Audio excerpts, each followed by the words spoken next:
We're live again. Put that over there. I think everything's working right. Should be on air. I can see the chat. Nicholas, Matt, Thomas, uh, Matt's Trains, Steam Bricks, Gavin S, and Gaming Rhino. They're all in here. Welcome to the stream. Hope you guys are having a good evening so far and a wonderful Saturday. So I guess to recap, we'll just jump right into it. Yesterday, if you're able to watch the stream, or if you want to go back and watch the stream, Reading G3 is here as well. Welcome back. I built Green Ninja, Zach Harris, hey man, Gabe's Trains as well. Wow, everybody's watching. The gang's all here. So if you watched my stream yesterday, I built this M4A1 Sherman tank, which was a Brickmania kit. Nickelman15, welcome. Yeah. M4A1 Sherman tank, Brickmania kit in 1/48 scale, and also the USATC 40-foot flat car from Brickmania. Both of those were fantastic models. I really enjoyed them. The box for the flat car here. Got a glare off of my light behind my computer. Oh well. So that was a lot of fun. And if you miss the stream, it's up on my channel right now, so you can go back and watch if you want. But tonight, the planned live stream, I'm gonna build this thing. This is my own personal copy of Brickmania's S160 that I co-designed with my friend Cale. Pretty awesome locomotive. You've probably seen, if you watch my videos, you've probably seen our prototype model in a couple of my vlogs so far. So this is the official kit version, still sealed in the box. Still got the plastic wrap on it and everything.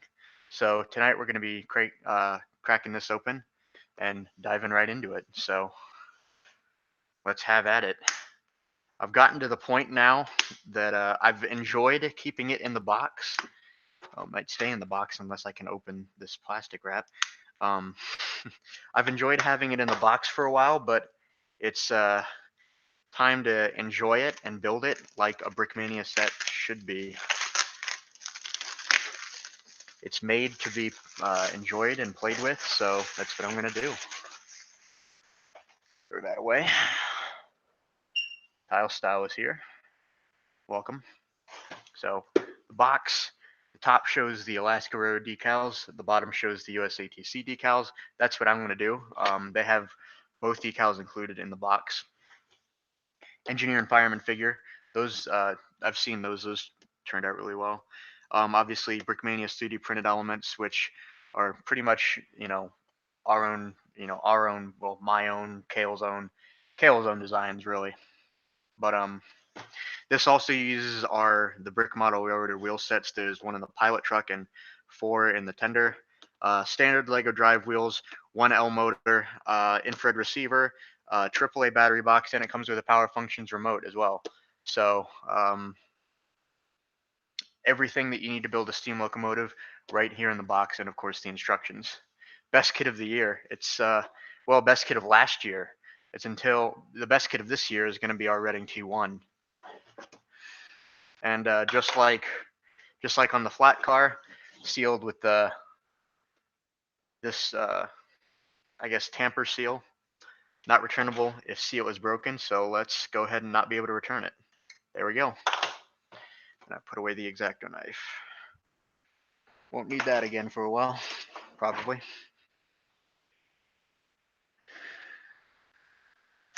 Oh, my Uncle Tim's watching. Hey, Uncle Tim.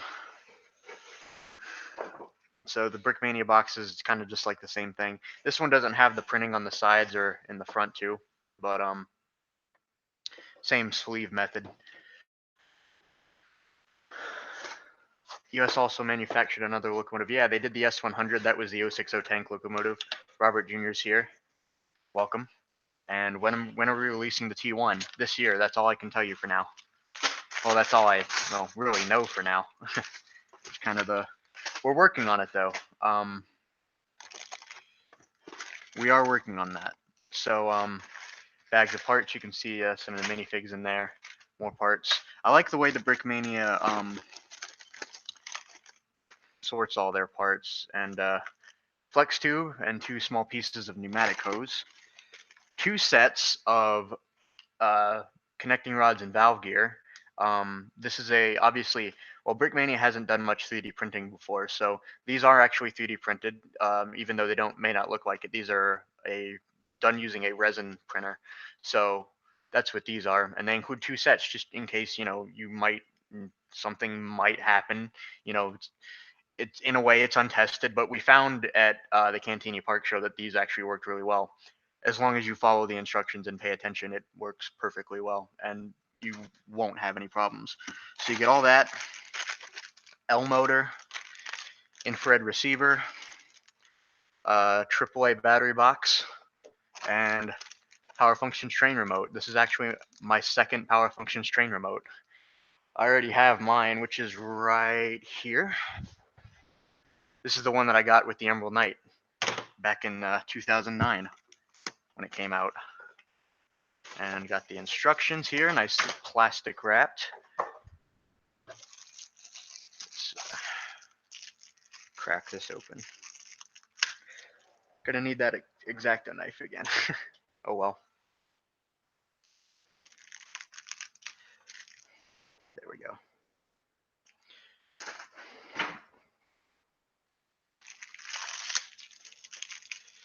Printed in the United States of America. Fantastic. There's the book. S160 Locomotive U.S. Army Transportation Corps. Original model by Cale and I, Holland. The back with some more renderings and engineer and fireman. The glare is kind of bad, but I need the light, so. Yeah, the spiral binding is nice. It's definitely something that we're going to do with our T1. We plan to do another locomotive kit with Brickmania if they want to. I would love to do that. Oh, nice. Nice little history here. The decals. There. And, all right, let's get started. Step 1. Step 1's the hardest. I'm going to tilt that up just so I don't show off too much proprietary information. Yeah, we'll leave that there. The decals on top, that'll work. I probably need a little bit more space than this, so we're just gonna kind of have to go with it for now. We'll put all that over there. That's all stuff I'm not gonna need for now. What happened to the prototype we built of the S160? It's currently at the Amherst Railway Society Model Show in Springfield, Massachusetts. It's sitting on the NE lug layout. Cale took it with him along with the next 3 releases, actually 4 releases, wow, 4 releases of Brick Model Railroader products, that being the bulkhead flat car. I've got my own bulkhead flat car sitting right there out of shot. The Pacific Car and Foundry 50-foot insulated box car. Let's see, oh, the wheel sets are just thrown into here, got it. The wide vision caboose, that's coming out too, and then our T1. Those are our next 4 releases. Exact dates to be determined, but the box car and the bulkhead flat car both will be in February, the first half of February, and the wide vision caboose is undetermined, and the T1 will be, it should be the first half of this year. I'm getting all the wheels out right now. Let's see. Are these still available? No, not right now. They did the first run, and then they did the second run, and the second run went on sale on their website this week, and they were gone in less than half a day. He didn't take the passenger cars. They're not there. Let's see. I think Brickmania is going to do another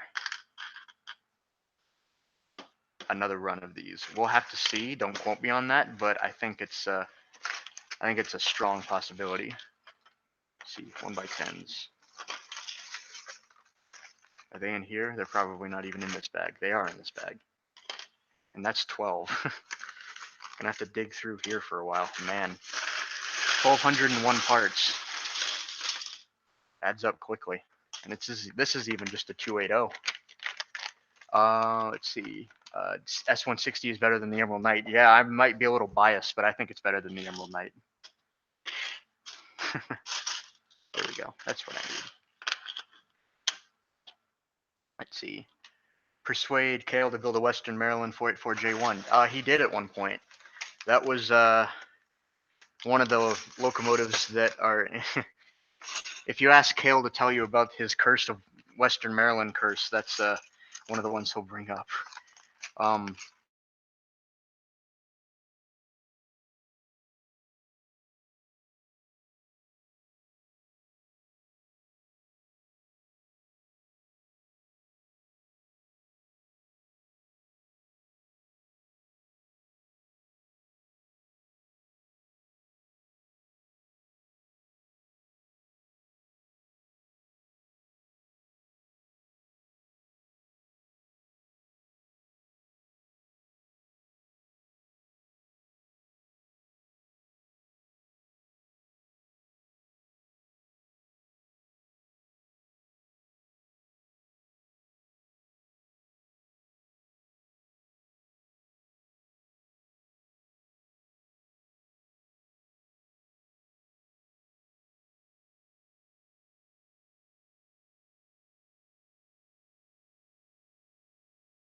Am I back? I think I'm back. I can't tell. It still says I have 11 viewers. I can still see the chat. If you guys are still watching, could you please let me know? I can't tell if I'm fully back.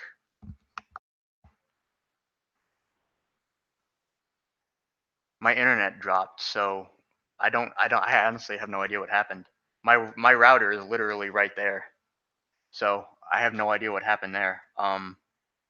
If you guys are still in the stream, could you please let me know?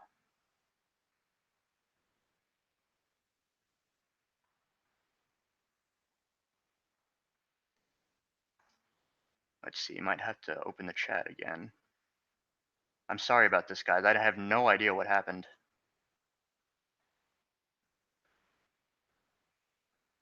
Chat's coming back online. All right, cool. Sorry about that. I'm really apologize about. I have no idea what went on. Um, I really apologize for that. I'm gonna scroll back up and answer the messages. Let's see. Uh, yeah, I talked about the J1. Hopefully, you guys got all that. I don't know when. I don't know when it just happened, but um, Oh, Richard's watching. Hey, man. How's it going? Nickelman15, the S160 kits went for $865 online. Green Umberon, thank you for joining. Sorry, again, sorry about all the difficulties. No idea what happened. Tile Style, everybody, reading everybody's back in here. Awesome. I think we're all set now. Sorry about that again. I have that was really weird. Hopefully now we can continue and not have to deal with that again, and hopefully I didn't scare too many people away with random technical difficulties. Been looking forward to doing this all week, and my internet dropping is not necessarily a good start, but thanks guys for sticking around. Appreciate it.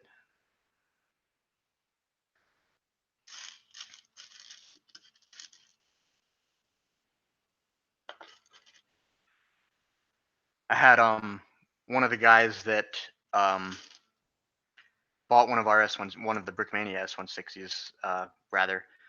He was messaging me on Instagram and asking if I could assist him, and it turns out that he hadn't quartered his drivers properly. So, always remember you got to quarter your drivers. See, you built an Alca RS2. That's pretty cool. I did one of those back in the day, but I never showed it off. Any new mock ideas that I'm willing to share? I've had plenty. I actually today was just working on getting one of these built in LDD. This is basically the Brick Model Railroad USRA 55-ton hopper. It's slightly different though. It's technically a Pennsylvania GLA class. There were a few slight differences, but I made one of these in LDD, basically just modifying our USRA hopper. They were very close.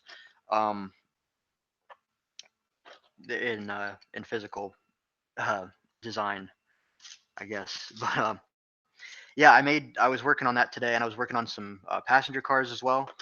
And I did take another look at my locomotive, which is sitting behind all of this stuff right here. I'm not going to bring it out because there's nothing to it right now. It's still in the testing phase and making sure that a lot of stuff will be working properly, and finding out where all the issues are, and all that fun stuff that happens when you build steam locomotives, which it can be described as fun, or it can be described as really irritating. So that kind of stuff. But anyways, I've been working on some stuff like that. Grand Trunk U-boat prototype. Let's see. Sorry, I'm looking at the chat. You built a J1 using LDD. That's cool.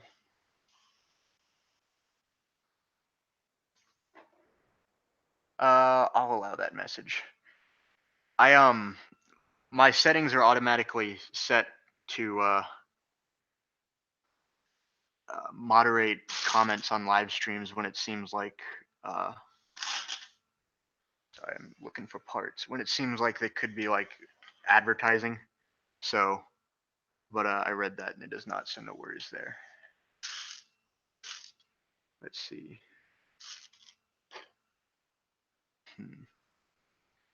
They're definitely in here.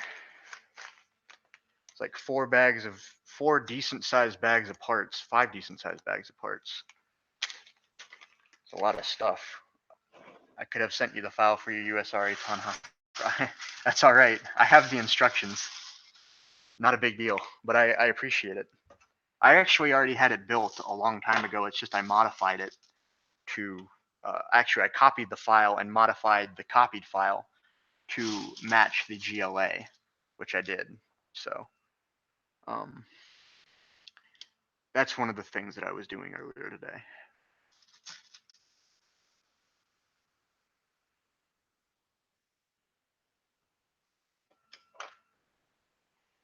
Let's see.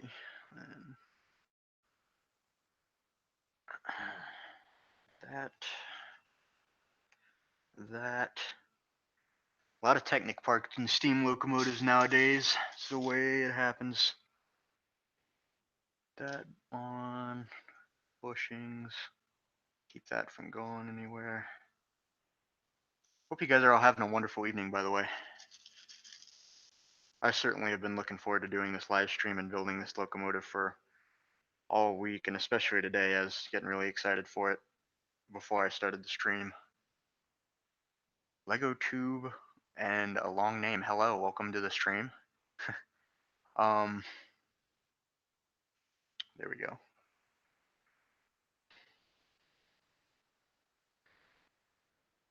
NYC Berkshire and a Southern 462. Interesting. Got quite a fleet going there on your LDD.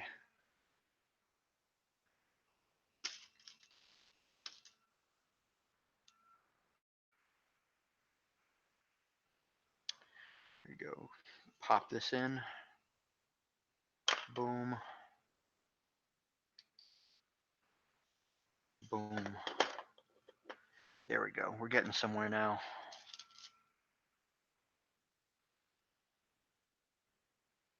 Traction bands. I wish I didn't have to use the red ones, but it's all I got for now, so we're going to go with it. It's a genuine Lego solution. There's already a fair amount of not Lego in this kit, so you know that's gonna leave it at that. All right, now I'm building the powertrain. This is the most confidential part of this locomotive. Cale, well, pretty much all Cale, honestly, is spent a lot of time developing this powertrain, and it's super robust and super sturdy. It'll pretty much do whatever you need it to. So we don't want people to really steal that. Process of designing a decapod and a B6B. Wow. You're really cranking through some engines there. Lego needs to improve their trains. Depends on what perspective you look at that from. If you look at it from the perspective of I want to build scale models, then I think you're looking in the wrong place. If you look at it from Lego should make more trains and have more add-on packs and, you know, standalone locomotives and cars, then I fully agree. Let's see, there it is. Again, can't find parts that are right in front of my face. You run some of your New York Central. Oh yeah. I need to, eventually I've got a New York Central engine that I would really like to build, but it's definitely not anywhere high on my priority list right now. My engine today that I was working on is a 280. I'm fairly excited about, if I'm honest. It's kind of one that I've been looking forward to for a little while, and you know, finally convinced myself to take a stab at it. So I've been doing that recently and having fun with that. Still not gotten very far with it, but dadgummit, can't put the gears in. Still haven't gotten very far with it, but definitely enjoying the process. Locomotives 8 wide and more detailed like the Emerald Knight. Yeah, it would be nice, but Lego's never going to do that. It's not their market. That's why Brick Model Railroader exists. Well, one of the reasons. We started out as a blog site. That's the way we're going to maintain that. Our premium instructions and premium kit are, you know, they're in high demand, so we want to keep it going, but you know, it's not our only reason for being around, and we want to make sure that we continue to operate in that manner. Let's see. All right, next.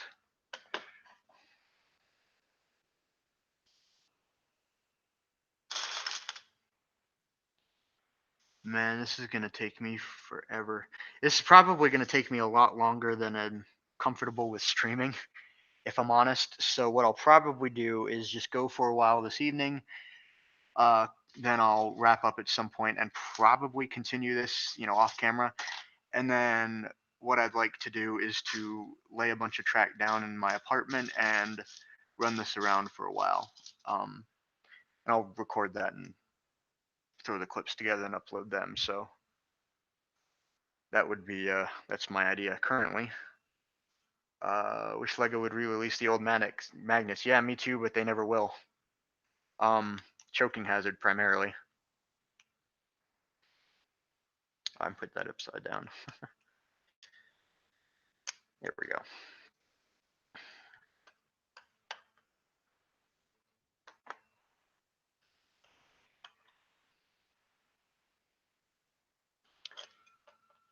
You trained to play with? Oh yes. UP Challenger halfway done. Wow. It's a lot of locomotives. I definitely don't build that fast.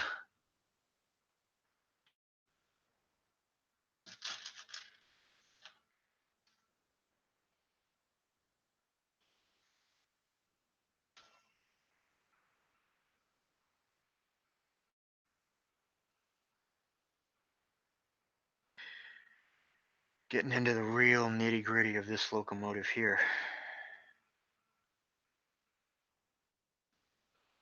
Like I said, this is the powertrain. How's the S160 going? Well, we're building the powertrain right now. I'm literally on page 4 of the instructions, so haven't been doing too much with it. I didn't. I started about almost 30 minutes ago already, but first part of it was talking for a while, and my internet dropped for a little bit, so I had to deal with that, unfortunately.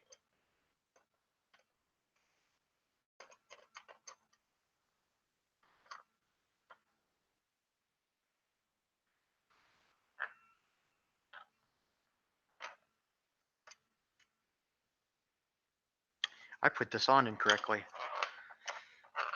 Definitely did. I'm too busy not paying attention.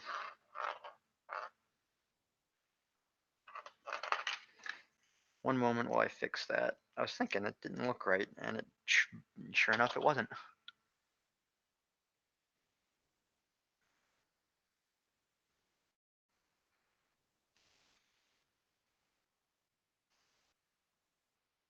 There we go. That's correct. That is what we are looking for. Is that? Grab another gear wherever those are. There it is. Let's see. Trying to build a Pennsy T1, but with the weird boiler. Oh yeah. That's one of the locomotives that a lot of people want to build.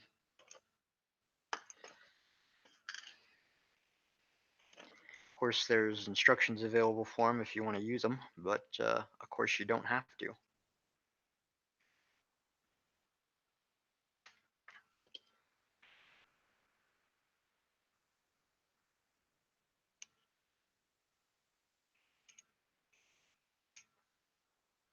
know what I'm going to do? I'm going to look for a part real quick that I'm going to add in just to make sure that.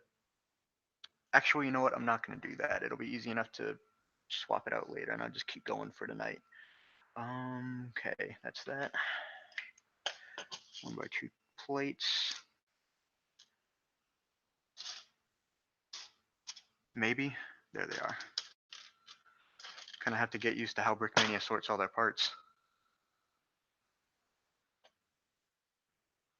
Previously talked about a Lego model with 2 or 3 studs between the tracks. Oh yeah, that's cool. Yeah, that was one of the ideas that I had been thinking about, but just haven't done because other things, wanted to do other things. But that's cool. Hopefully, it's working out. Did I get the FG1 thing? No, I don't actually play any train simulator games. I used to, but I don't anymore. I did watch the video though; it was really cool. I really enjoyed seeing that. Let's see. I'm looking. Sorry, I'm looking at trying to read all the messages.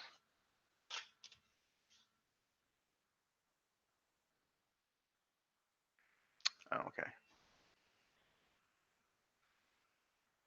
Is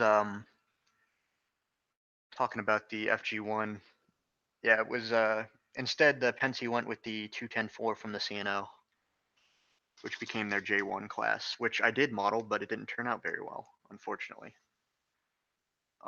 But I'm gonna give that engine another good shot at some point. The Reading T1, the drivetrain in that is exactly what I tried to do in my J1, but it didn't work. It never worked very well. So now that I have a legitimate solution and something that I know is going to work really well, I can give it another shot at some point and run with it and be definitely a lot more satisfied. So I'm really looking forward to that. So that's how that's going to go down. Let's see.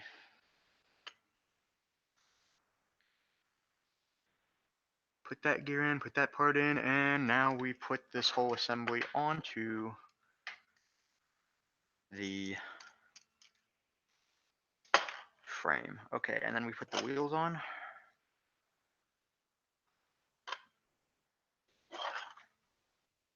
The wheels on the other side, making sure to quarter the drivers properly. Of course, it's rule number one, well, one of them in steam locomotive design. So make sure to do that. And what I'm going to do right now is run and get a battery box and make sure that I have the gears set up the right way, because I like to run my trains in a particular way where I turn the knob on my remote and have the train move forward. I like to, well, I turn my knob clockwise, and well, I prefer to do it that way. It doesn't mean that it has to be done that way. So I'm gonna crack open my new infrared receiver and give this a test real quick. Because if not, what I can do is switch the gear position from one side to the other. And I believe this is going to work properly. Just throw this wheel on here and see what happens. Yep, it's exactly what I like to see. Just a matter of preference for me.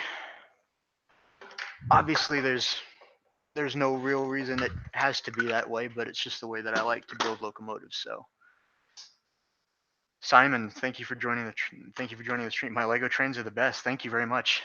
I appreciate that. And tempting to build a 6-wide shay. Yeah, that's difficult. Shays are just difficult anyways. 6-wide shays. You're asking for a lot there, man. No, I hope best of luck, honestly. I'd be interested in seeing how that turns out. Looking for Technic pins, but it's just a sea of black parts in front of me on a black table, which is probably not the best idea. But I don't really have any other alternatives. Oh well, I'll get them. I'll get them at some point. The other wheels on. Sierra Railway number 3 and LDD, fantastic. That's a good engine.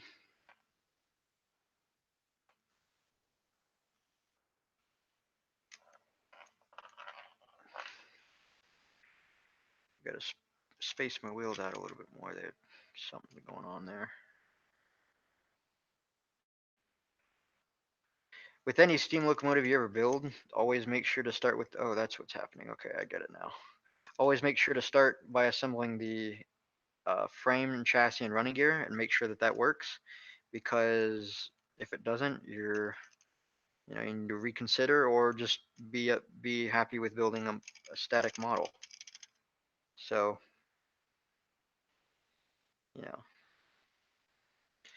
this is kind of the more boring part about it, but it's how it goes.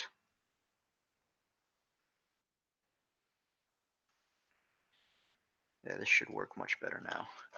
Make sure that everything is smooth, working properly.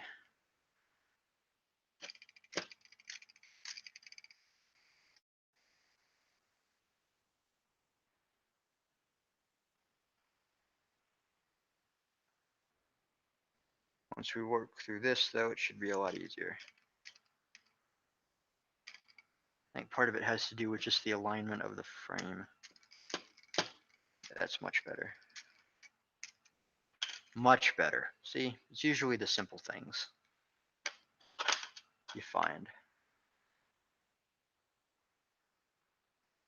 Wheel on, and then of course the last wheel. Last drive wheel, that is. There we go. Gray Technic pin goes there. Show your progress. Well, there. That's all I have so far. Basically just the drive frame assembly, and then the chassis underneath it. That's about it. Now let's continue. There's two 1x12s that I had earlier. I need those now. Put them on there. Anyone built an Illinois Central logo? I'm sure. Haven't seen any recently.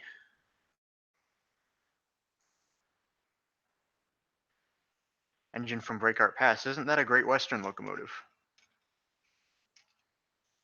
75, I think. I can't remember. I haven't seen the movie.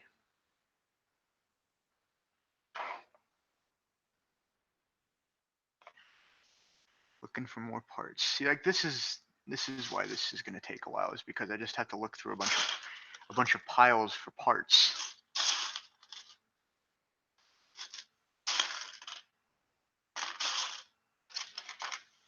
And it's just how it is. Whether I'm building a locomotive from instructions or not, I just have to pick through parts a lot. So, you know, sometimes it gets kind of boring. And for that, I apologize, because you guys have to sit there and watch it. Well, you don't have to sit there and watch it, but you choose to. But I wish it was more entertaining for you. But hopefully, you know, enjoy the conversation. Enjoy, you know, if you guys have any questions, I'd be happy to answer them. You know, the like. So, yeah. I'm pretty sure that there are only 2 of this particular part in this kit. If I remember correctly, it's that new 1x3 plate modified, or with 2 studs, so it's like a double jumper. It's like the colloquial term for it, but I can't find them. They're used in the cylinder assembly, so I kind of need them, but I don't know where they are. I don't know what bag they'd be in. Maybe not. Surely not that bag. Oh, they're exactly where they are. Probably. Move that back a little bit. Push these parts over here. Put out these parts. I'm sure they're in this bag, which would be the last place I'd look. It's always the last place I'd look. Dawson's watching. Welcome. Let's see. Spider's back. Thank you for joining again. Hope you enjoy the stream. Yep, there's one. Sure enough, the last place I'd look is exactly where they are. Anyone else built the Lego 484? Well, the BMR T1, of course. Tony Sava built the Daylight. Let's see. Nate Flood's UP844. I'm sure there's more. I just can't think of them right now. Finding a small piece again. Yeah, it's already kind of been happening. Oh well, part of the fun, I guess. We're doing all right though. I'm gonna wait till the end. On page 6, it actually says to start putting the rods on, but I'm gonna wait to the end to do that. It's one of the things that I much prefer to do last whenever I build a steam locomotive, but I am gonna look for those last Technic pins that I need. Which I don't know. I think they're going to be in this pile here, but I have no. Yeah, there's one. And let's see. I can go and pick out the minifig pieces while I'm at it. Yep, there's the other one. I'll go ahead and put the minifigs together anyways. So there There's two of them, an engineer and a fireman. They have pretty much identical bodies and outfits and hats. Difference being their faces, but it gives you a good chance to check out Brickmania's awesome custom minifigure printing. So this is, I think, technically the engineer. It's the one with the beard.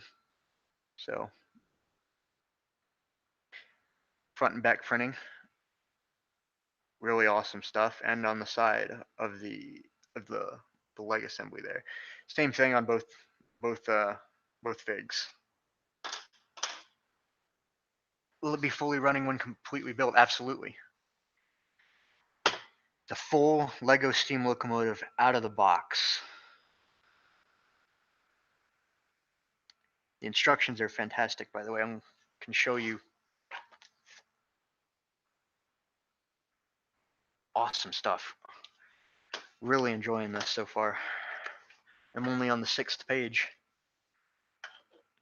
Like I said, I'm gonna wait till the end to do the rod assemblies. So that means now I'm gonna take a look at the valve gear assembly. Take care of that a little bit. And again, looking for more parts that, I have no idea where they'd be. I'm not used to Brickmania's sorting methods, but I guess I need to be. I don't think that it's going to be in there. It's probably going to be in this pile. This seems like all the yep, there it is. More specialty bricks a little bit. Boston, Maine 260 and a Union Pacific big boy. Mark, thanks for joining the chat. Sounds like some pretty ambitious projects. Sounds awesome though.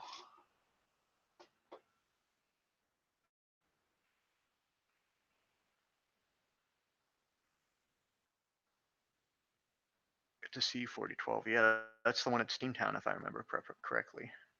I haven't been to Steamtown yet, actually. Probably should at some point, but for now, haven't been.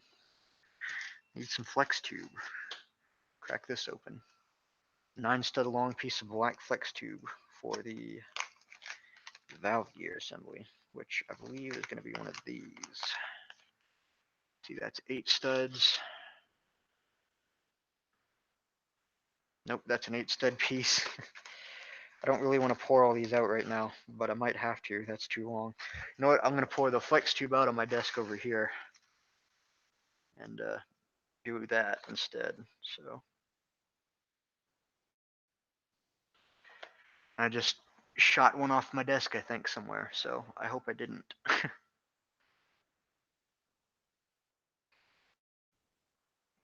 Nope. Nope, just checking through a bunch of flex tube pieces to make sure I have the correct length. Nope. It is what it is. There it is. This is what I need. Let's see. On the model train stone, he was so impressed with you guys' model. He's starting to. Oh wow, that's very nice. I don't know. I wasn't told about anybody selling the Brickmania S160 or any of the Brick Model Railroader products in their store, but I'd be happy to entertain the idea. Let's see. Oh, Sam's watching. Welcome back. Glue some flex glue on that. Oh my goodness. Thank you, Simon. Thank you very much. An S160 in gray. Yeah, that's certainly possible. There's I know that there's one in Europe running that is like a light gray color. I think that one has a nickname.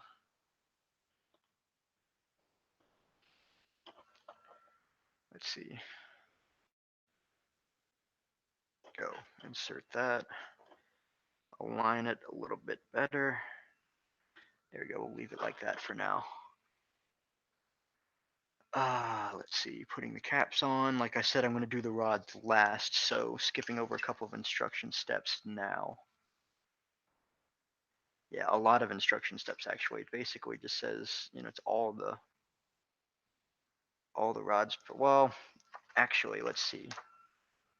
You know what? I'm gonna go ahead and do the rods anyways. So yeah, I'll go back a couple pages instead.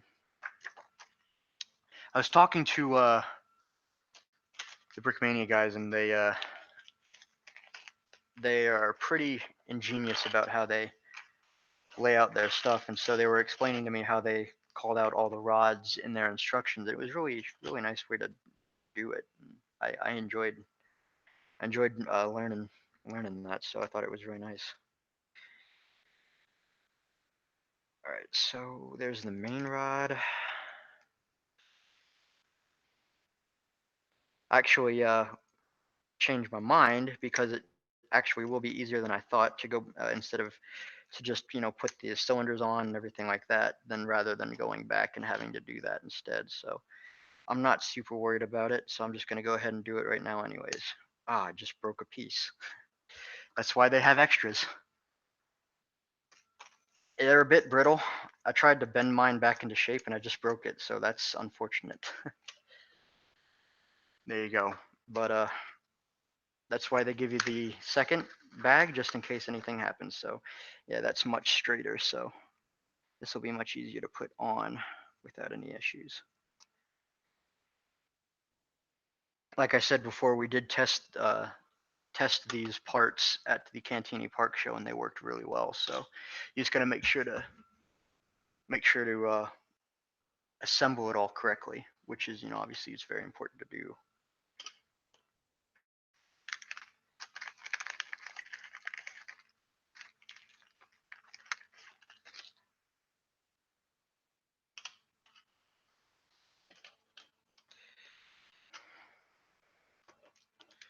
Let's see.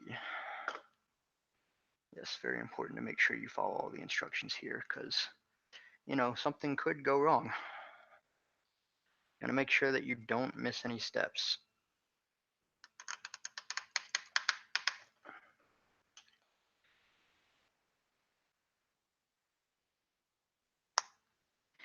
Wow, that really sits tightly in there. This is a much different method that I've ever used. Well, it's a similar idea, but a different execution of a method that I use to insert, to put eccentric cranks in my locomotive. Basically, their idea is to use a black Technic pin with the friction ridges instead of like what Cale and I have done.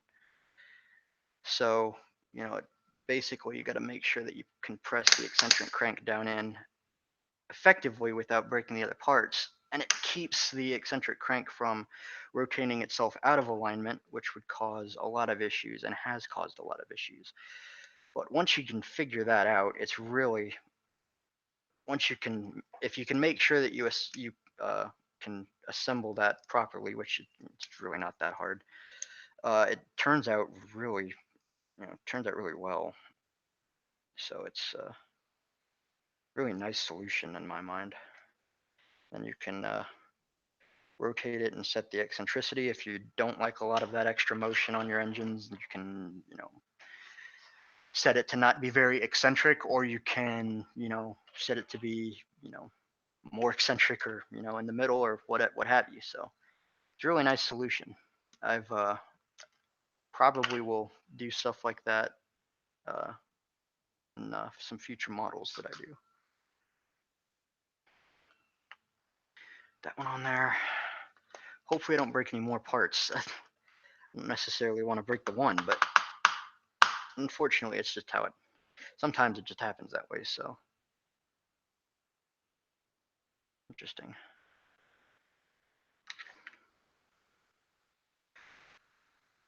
Yeah, they are kind of tight.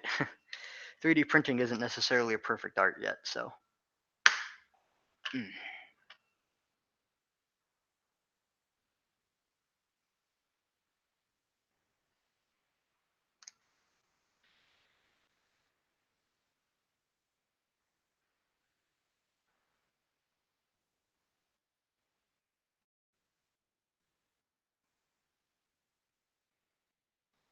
Yeah, this is very tight. we go. I think that's going better. It is certainly not going any better. I just broke another part. Shoot. I really hope I don't break another one because I don't have any extras. It would have to be the exact same part that I broke with the first one. That's very irritating. Oh man. Now I have to figure out how to get that part out. Well, this has turned interesting. Hopefully it won't continue to be this bad. I've never used these parts before. It's a new process, you know, a lot of new stuff going on here, so it's, you know, a lot of variables, and unfortunately it's just one of those things that can happen. But I think that I'm gonna need to have to go and find an extra black Technic pin. I have thousands of them, but it's not a, you know, just one of those things, unfortunately. I apologize for the it's the way it is. Apologize for the I'm trying to live stream and build at the same time, and sometimes it doesn't really work out that way. But thankfully I have plenty of parts. 1 second.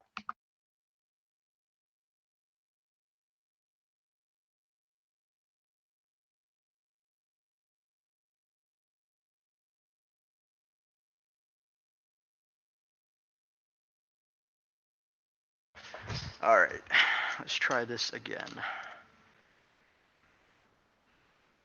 Hopefully that doesn't happen again. Good thing for extras, but I really was really hoping I wouldn't have to use them, but guess I'm not so lucky anymore.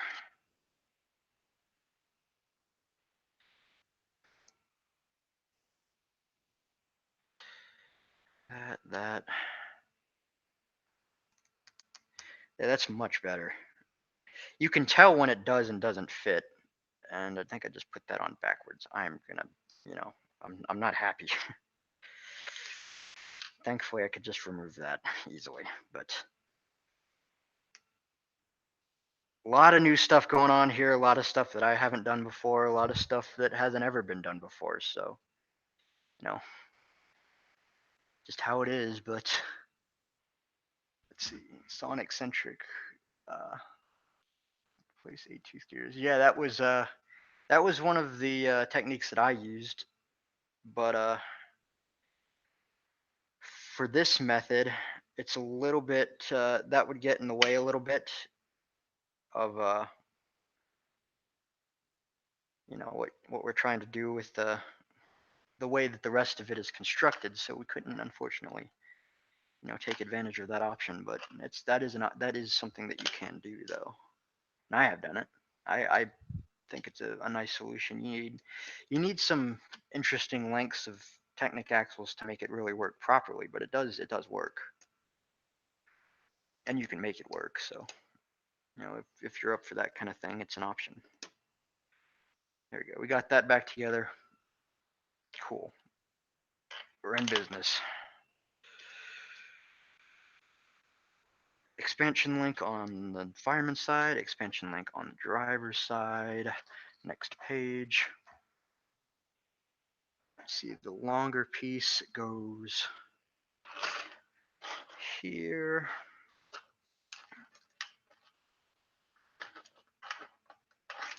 Trying to, you know, work around myself with all these parts, but it is what it is. And the caps, you insert the caps into parts like the eccentric crank and the expansion link to keep the other linkages from, you know, falling out of place. Really nice design. It's just a bit tedious, and just one of the things you have to make sure to get everything properly the first time, so that you don't spend a lot of time and effort having to take it apart and you know, have to do something over again. So okay, another gray part there. Let's see if I can remember how exactly that went.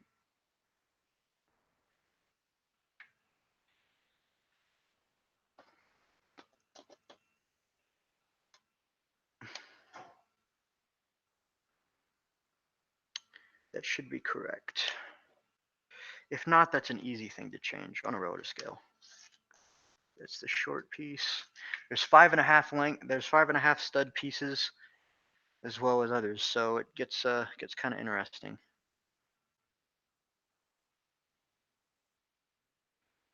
So just one of those things you have to make sure to watch out for. And it's very particular, like any steam locomotive, obviously, but it's very particular the way that you put these parts together. You need to make sure that you do it correctly. Because one of the problems that was had with one of the prototype models that we ran in Cantigny Park was not done exactly how it should have been. So obviously there were problems that came about with it, but we were able to find those and fix those, and those have all been called out now in the instructions to make sure that you pay attention, extra attention, I guess. So, you know, there's trial and error. It's the name of the game, but what it is.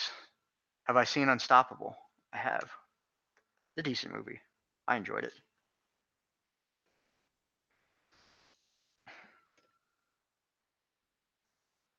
Let's see. Can I show the S160? Well, right now, this is what I have completed. Working on putting the rods on, because the next steps are things like the pilot truck and the cylinders, which kind of makes sense. So you build the chassis of the locomotive first, and then you go on to the frame and, the boiler and cab assembly. Works out kind of well. So what we're going to do, I'm going to realign that part there. There we go. Turn it on its side. Hopefully that'll help. Yep. It's basically the same process on both sides. It's just, obviously, like I've been saying, you got to pay attention. So sorry if I go silent for a little bit, but I'm just trying to make sure that I do this properly and not have to, you know, correct myself too much or break anything else. So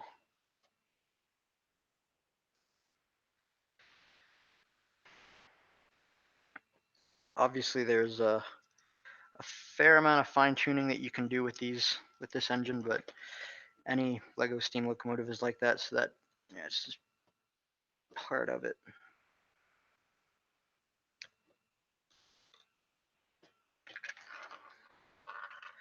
What I'm going to do now is take these parts off and the wheel. I can press this cap on properly.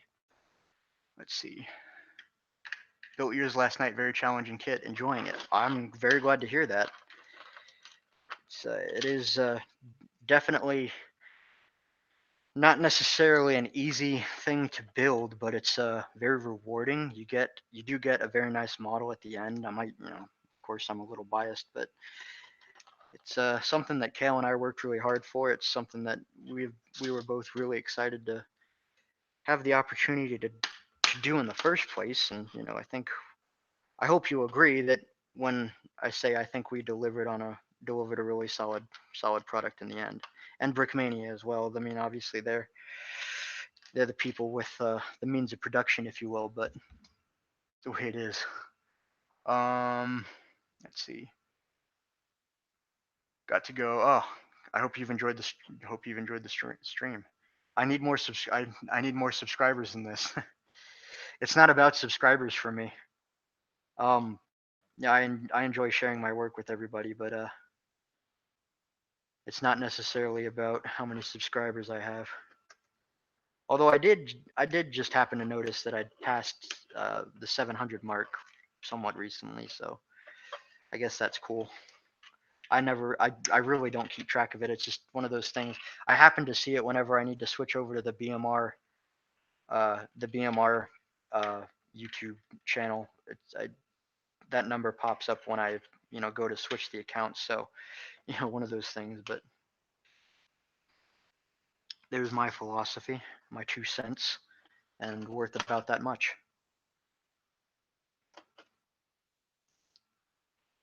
The next is put this part back on. The cap goes on the inside.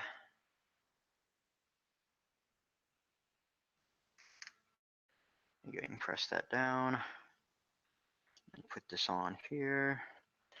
Put that, and then press it together. I'm going to go ahead and take that off again. There's a lot of, like I said, fine tuning that you got to do with this engine. Well, any engine. Doesn't help to have some steady hands as well.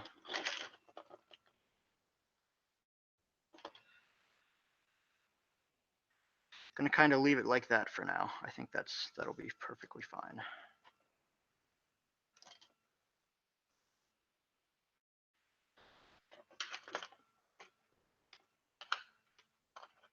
All right, put that assembly back on. Realign that. Realign this, and we're about done with putting the rods on. There. It looks kind of droopy right now, but that's what we got. The rods are on. Looking like it'll work pretty well, I think. Well, it ought to. I followed the directions, so shouldn't be an issue. So I'm going to set that aside for now, and now it's time to move on to the pilot truck. So that was a good time to mention. The instructions here come with the parts and the instructions to build 3 different versions of the S160. There's a United States specification, a British specification, and a European specification, which is really nice. It's a really cool detail that I was really glad that they left in there. Cale and I were very were sure to include all of those notes when we sent them our original design. So, oh, you were at the Amherst show this afternoon. That's fantastic. I'm glad you were able to go, and I hope you were able to see our stuff on the Any Lug layout as well as our T1 sitting on the American Steam Railroad table. So, very nice, very very nice. Let's see.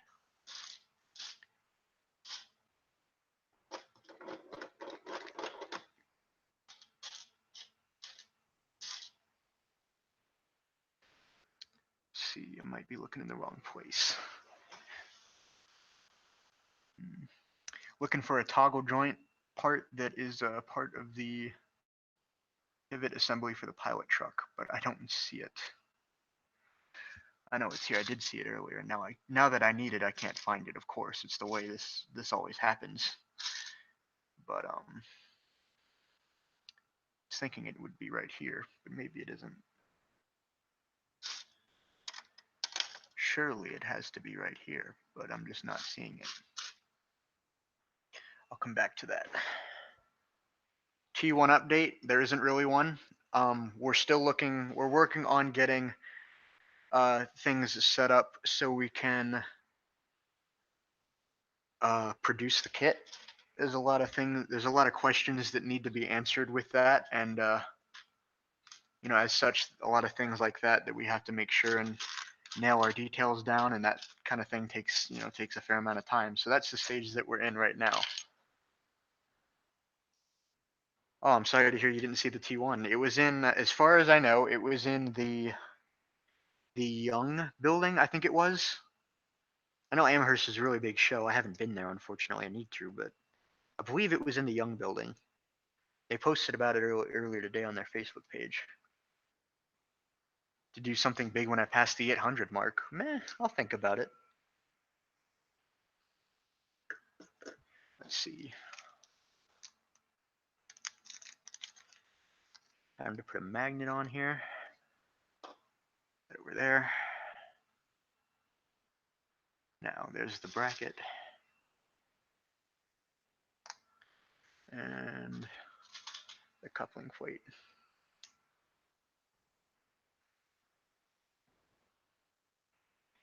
There we go. Let's see. Moving on. Cowcatcher assembly. Because in America we use cowcatchers.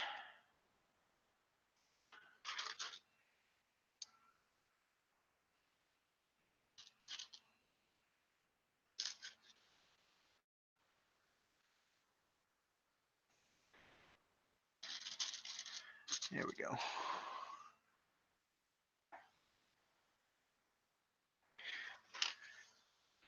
I need the 1x2 slope with the grill on it, which some people call grilled cheese. One was the cowcatcher assembly, and it does a pretty darn good job at it too. Let's see, I need the other one. Where's the other one? It is in here somewhere. Like I said, it's going to be a lot of time spent looking for parts that are right in front of my face, but can't find for whatever reason. Just the way that it is. Thanks for watching, Simon. I hope you enjoyed. Have a good evening. Let's see, 2x3 plates.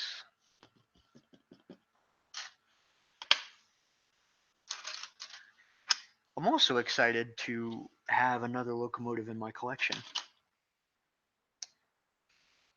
Cale and I were talking about this a little while ago. I haven't actually had a new locomotive in my collection in a very long time. I just got a really loud notification through my headphones and somebody liked to comment. Byron, thanks for joining. Now let's see.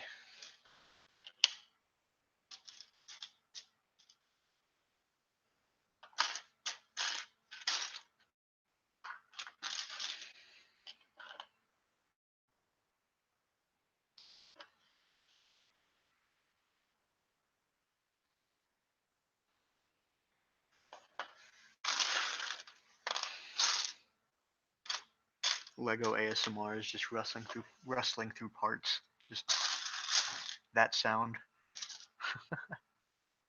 There it is. Get that notification off of my screen. It's blocking my chat. There we go. Still got 11 people watching. Excellent. I hope everybody is enjoying their Friday evening. I certainly am. Look what I'm doing. Can't go wrong there.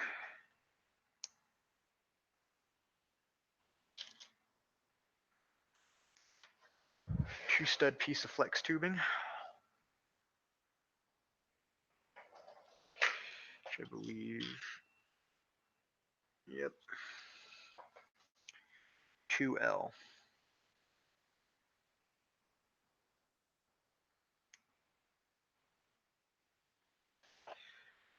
There we go.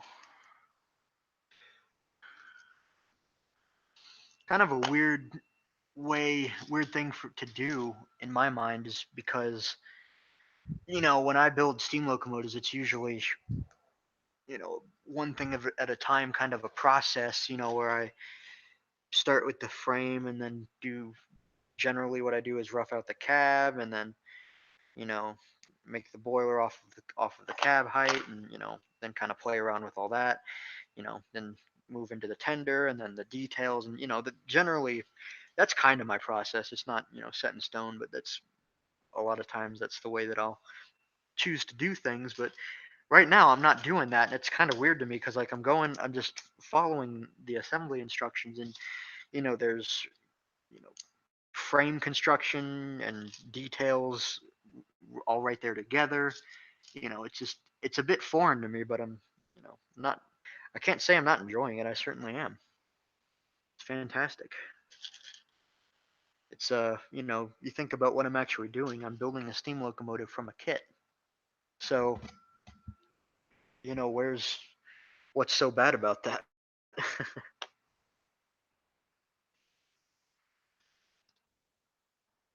Here we go. It's 4-stud long bars. What are the air hose assemblies? That means I got to press some flex tube into hands. Only 6 o'clock there. Wonderful. It's 8:10 here now. Been streaming for a while.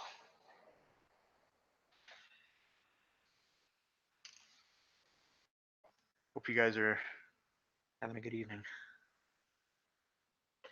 Like I said, if you guys have any questions that you've been wanting to ask me, I'd be happy to answer them if I can. Other than that, it's a pretty chill live stream, just sitting here working my way through this locomotive kit, which is a crazy thing to say. I really never, can honestly say that I never imagined I'd be building a locomotive from a kit, especially not one that I did, was the designer of, co-designer of. How's my day been? Fantastic. Basically just been working on Lego stuff all day. I mentioned earlier that I was working on a hopper car that's a very close cousin to the Brick Model Railroader USRA 55-ton model. They visually extremely similar. And a couple passenger cars as well.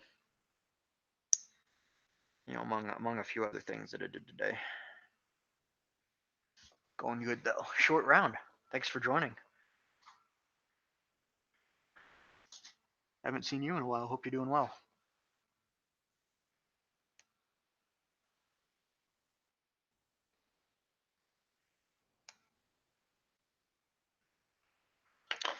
Seven stud piece of flex tube now. That's 8. That'll be 6.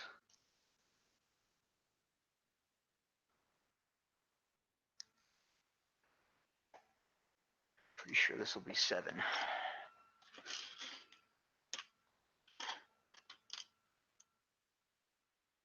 Yep, 7 studs. Have I put old 97 into a Brickfest layout? I have not run my 10-wheeler in a little while. I can't remember the last time I did. It wasn't not recent. It wasn't not a long time ago. I just can't remember when it was. It wasn't a real long time ago, but I just can't. I don't think it was anyways, but I can't remember. Oh well. How was the recent train show? Oh, it was great. I loved it. I was at the World's Greatest Hobby on tour. That was a fantastic show. Loved every minute of it. Wish I could have stayed for longer, but I couldn't. Had to come back home and go to work the next day, so had to drive on back on Sunday. So I missed a lot of the fun at the end, but it's out of necessity. So it's more 2 stud long pieces.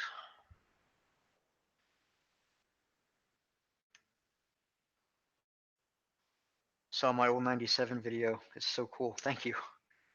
That's I'm assuming you mean my Wreck of Old 97 music video that I did. I was in 8th grade when I did that. So that would have been 2010, I think. Yeah, 2010. That video will turn 9 years old this year.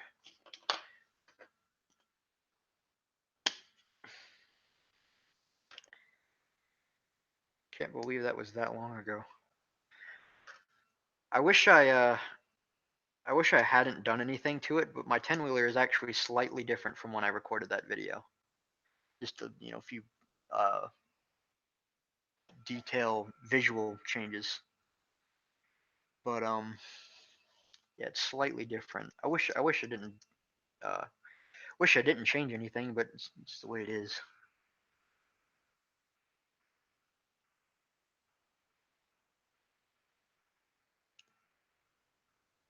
Interesting. Excuse me.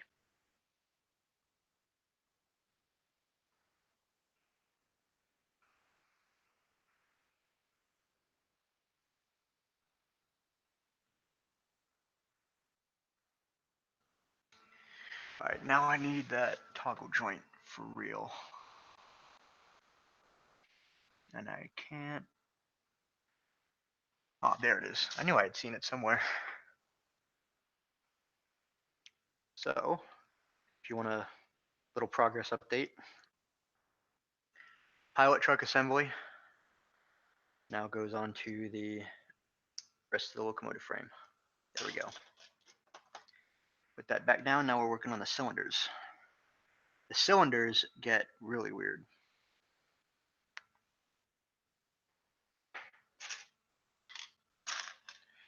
Just gonna grab a bunch of parts that I already know I'm gonna need for those.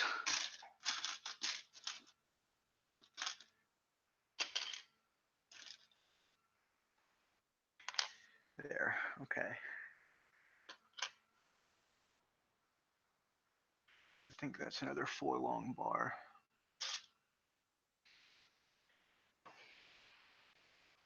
If not, it's flex tube because I don't see any more 4 long bars there.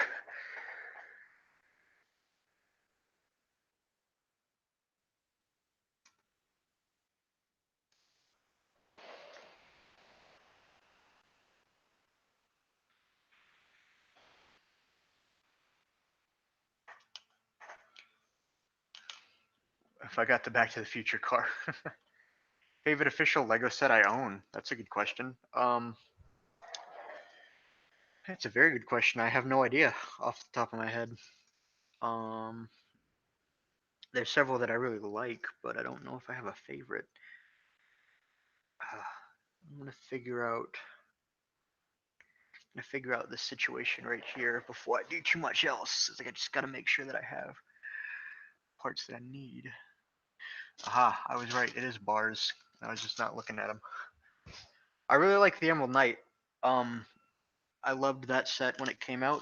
I can visually recall getting it in 2009. I worked a lot of odd jobs to earn money to be able to get it. And when I did, I got the entire set, or the entire kit rather. So I got the Emerald Knight. And it came with all the power functions components to power the locomotive, and basically give you a running train. And I also got the flex track that was out at the time, or had come out. I guess that was pretty recently. At the time, it would have been recent. But yeah, I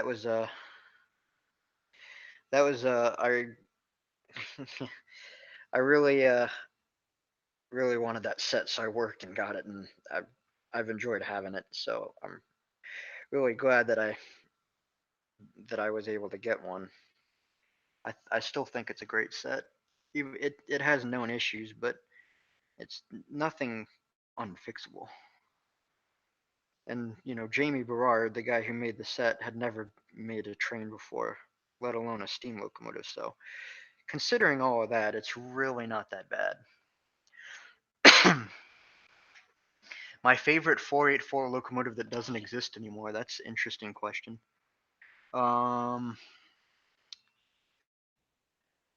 Doesn't exist anymore.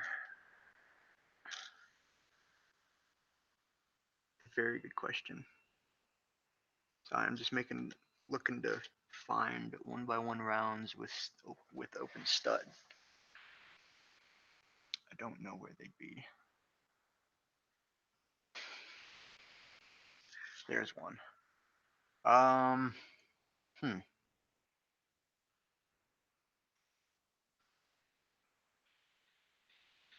Yeah, it's a very good question. I don't have an answer for you.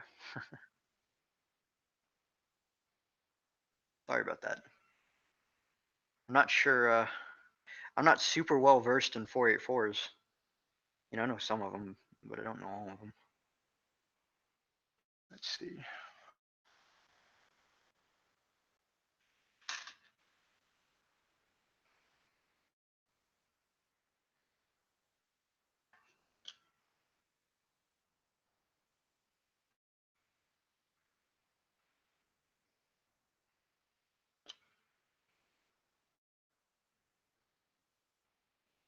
Crosshead guides. Favorite New York Central locomotive? Probably the L2A Mohawk. I love the look of that engine. I'd love to build one someday.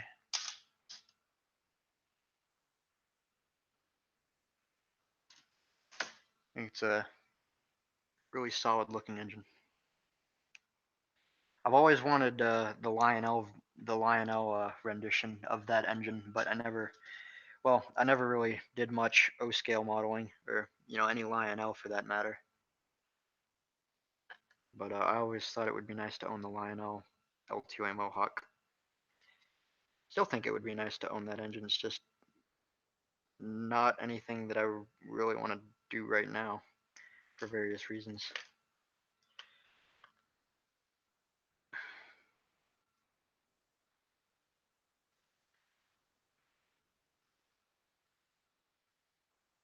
trying to slip a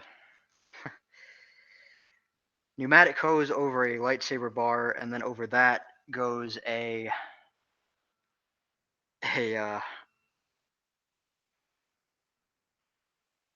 let's see, it's some Technic piece, but it's basically just to make sure that it holds the angle by itself.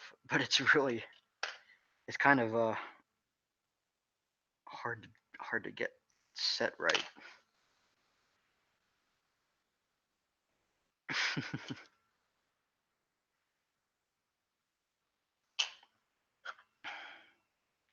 Seemed a lot easier than this when put it together the first time. Going on eBay, all right, have fun. Your wheels slip because your floor is on a tilt. Well, that's not good.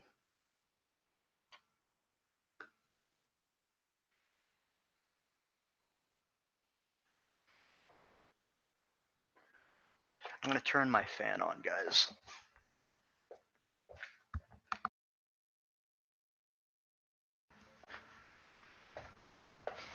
There we go.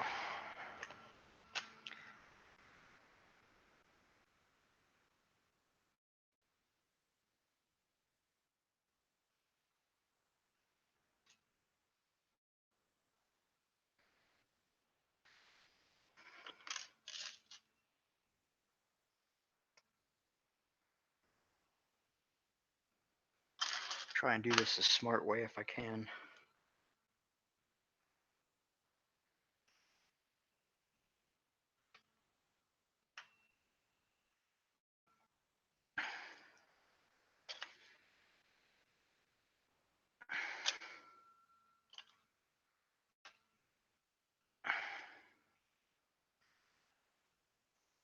Oh, 2 coaches for the Emerald Knight. Yeah, it's one of the things. Well, I understand why, but I wish that they, had like an extra car for the Emerald Knight or something like that.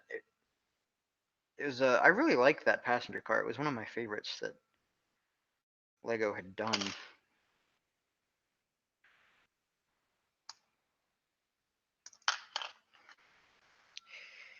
The assembly processes are nuts.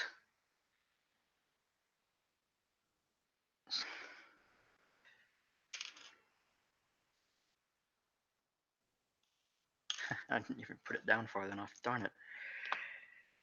There we go. That should be fine. I think. Nope, not quite.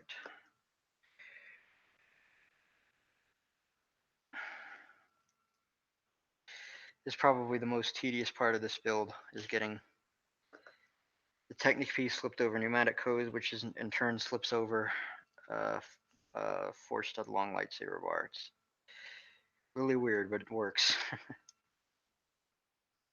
All right, finally. There we go. Does the Mohawk need smoke deflectors or no? I like them without the smoke deflectors. All right, so, okay. Add that.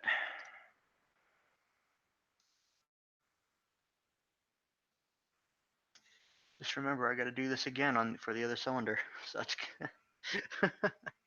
that's okay. It's all part of the fun. It definitely means, though, that the stream is going to go for a while, and I'm probably, well, most likely not going to finish it all tonight. So I might do a little bit more streaming tomorrow. No promises, but we'll see. Might stream a little bit more tomorrow, just for sake of having a little bit more to show off on the chat. Well, that just fell off, so oh well.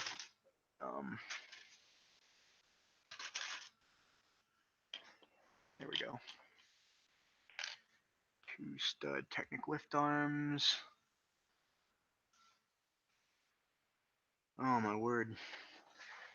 Black pieces on a black table. Definitely should have gotten the white one. The my own train, yeah, that was a good line.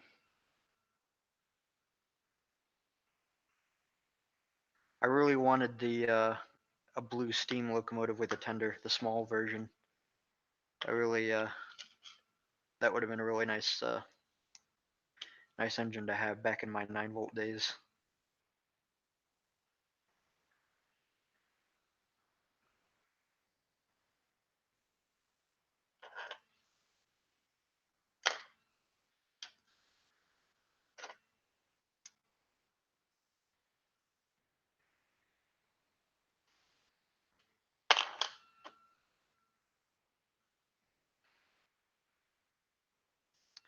I put this on the end.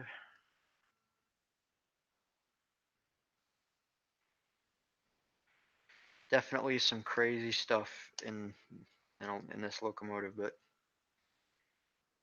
man, the finished product is just something else. And this guy,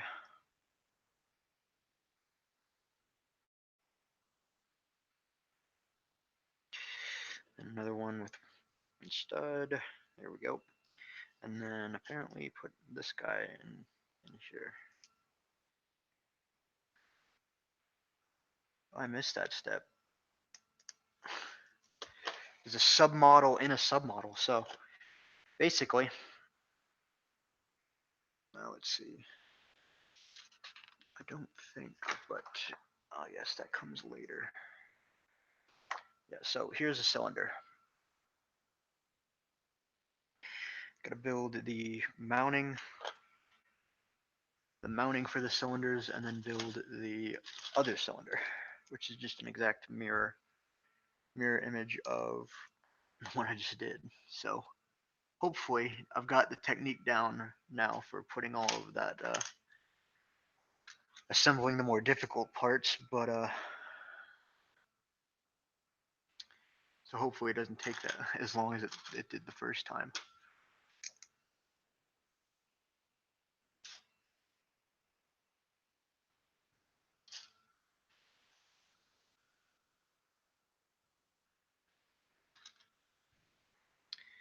A lot of small details, a lot of awesomeness though. This is exciting.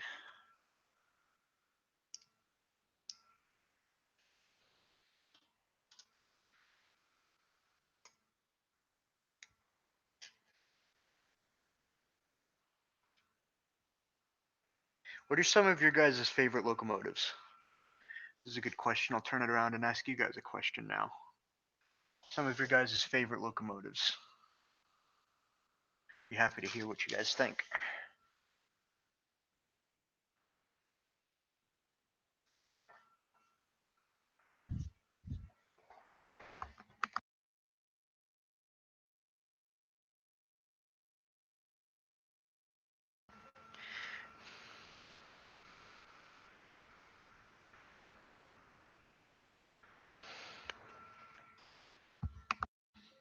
Mikados and the Hudson from the New York Central. Yeah, there's a lot of good engines in the Hudsons.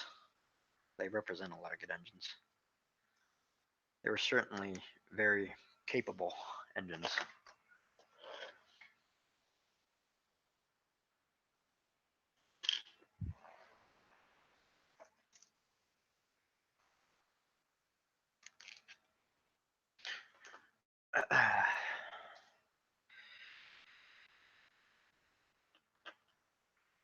Milwaukee Road A-Class Atlantic. Oh, of course.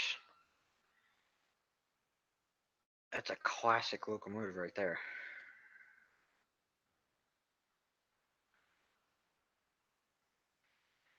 Without a doubt.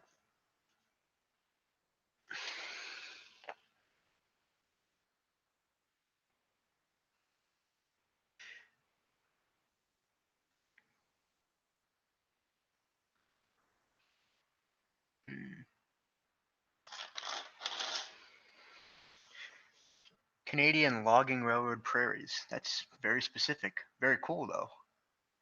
Not a very mainstream locomotive kind or class type, etc.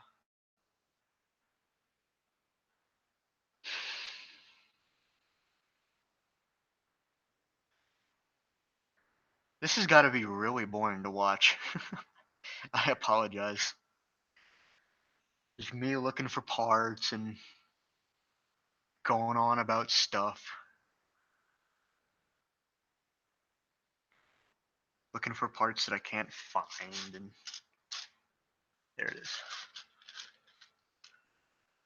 I just lost it again. There it is. My goodness, Santa Fe Super Chief locomotive. Cale's yawning. I would be yawning too after a full day that you had.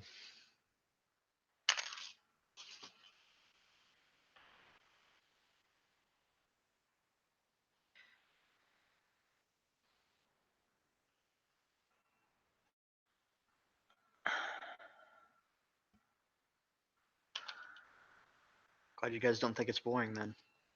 I appreciate that.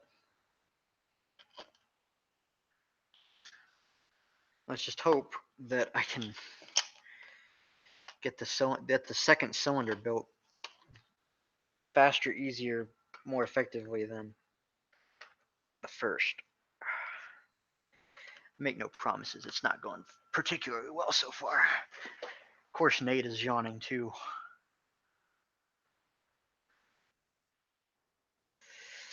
Oh, brother.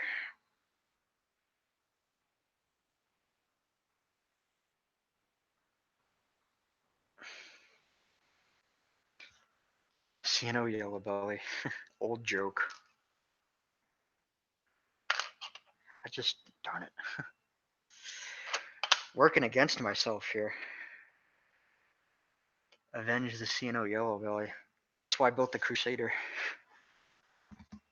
It's much better locomotive.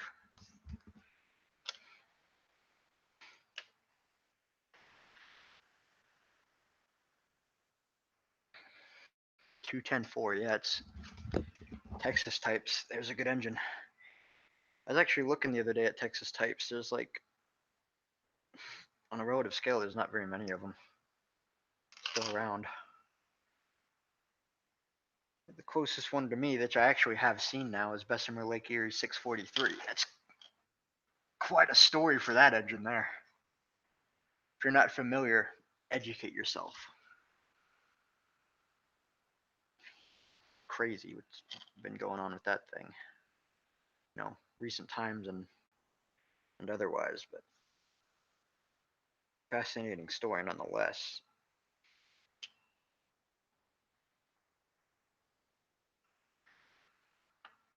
Union Pacific Challenger, oh yeah. The baby big boy, I guess.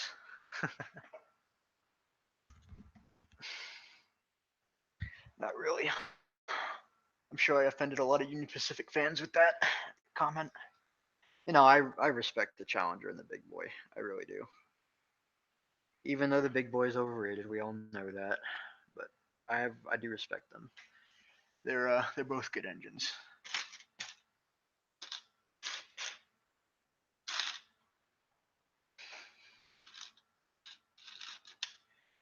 There we go.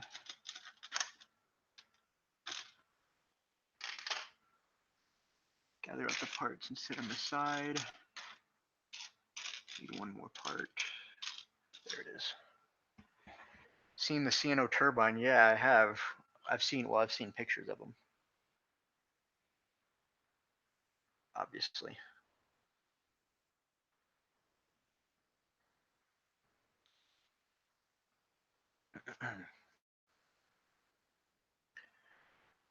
Finish up Union Pacific big boy. Have fun, yeah. Have fun with your big boy.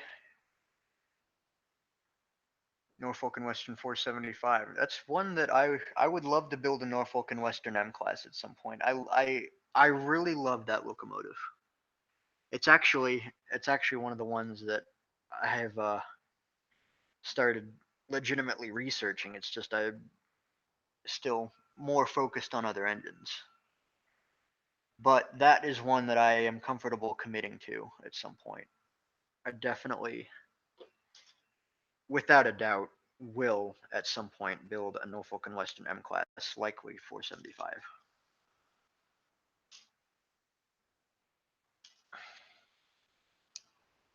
Comfortable enough to commit that.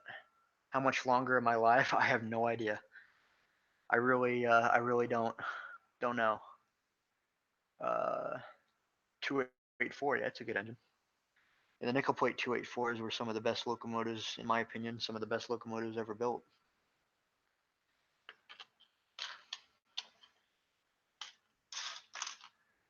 They're very powerful and very powerful and capable locomotives.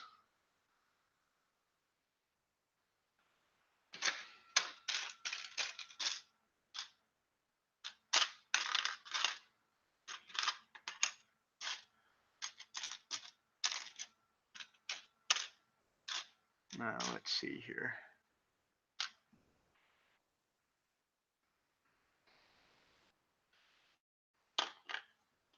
Okay, we have all those.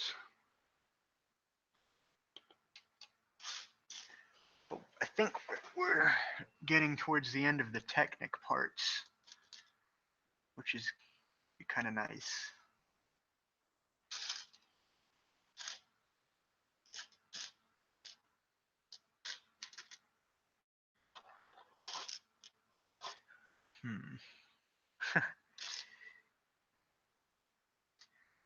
Looking for the 1x2 lift arms with the axle holes. There it is. I really need to invest in a white building table instead of a black one. C&O K3. Didn't see that coming.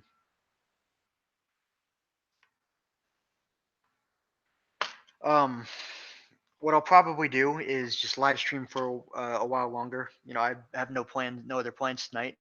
But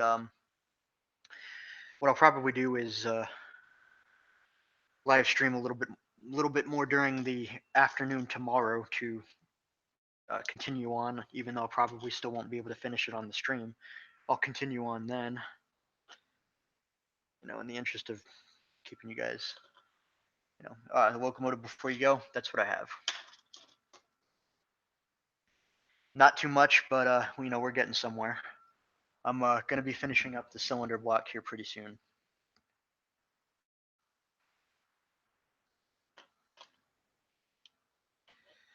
All right, so that part goes in, and then the L bracket.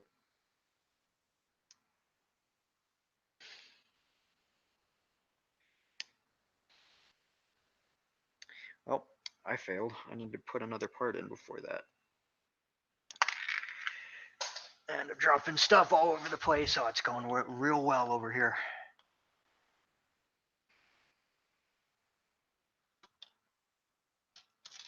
Here we go.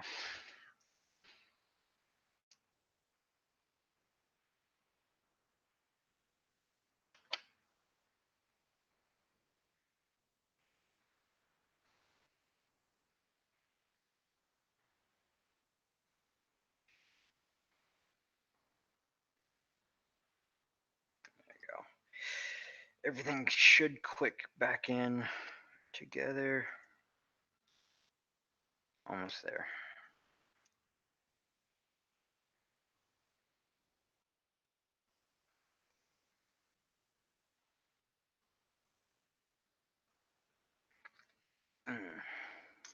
There we go. That was painful. Not really. It's just irritating. I should have just been more attentive and put that part in the first time. Pays to pay attention. I gotta find another 1x1 round with the hole in the stud, which blend in fantastically well with the ones without holes in the studs. There it is.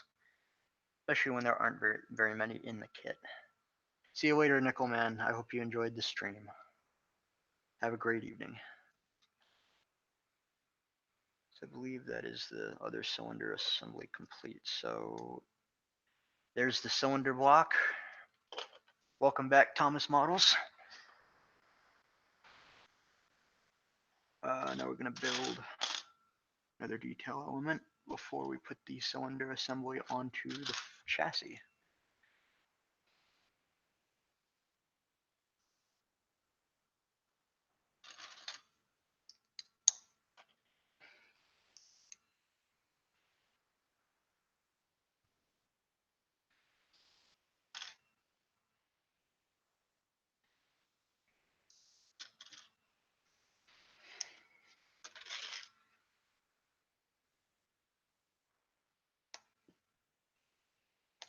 That goes on to here. And then, let's see, 2x2 brick, which is a weird thing to use in in a locomotive nowadays, but you know, it still happens. 2x2 plate with one stud, and the 2x2 round tiles, which are, there they are. There's one of them rather, for the cylinder head covers. And there is the other.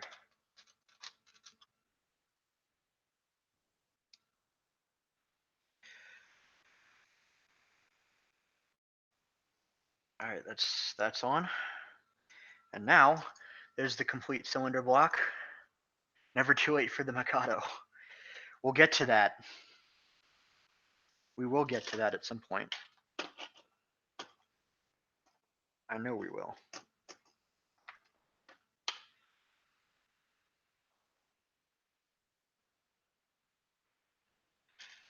Missed one part in this assembly. Easy to put back in though. There we go. That's taken care of. Align the crosshead guides. Drop the cylinder assembly. But it's okay. Pick it back up and then put it onto the model.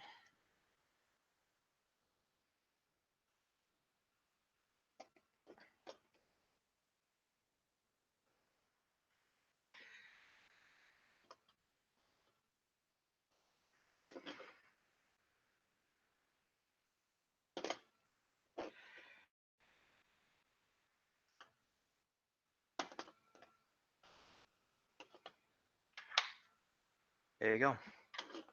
The masterpiece is definitely not almost completed. I've just finished the frame and the chassis and the frame. So what I'm gonna do now is make sure that it's functioning as it should. If I can find my remote, there it is.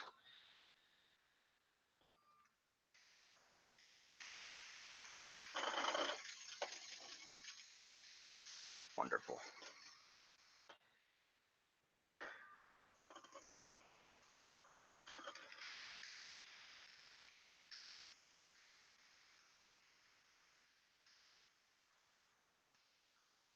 That's just awesome.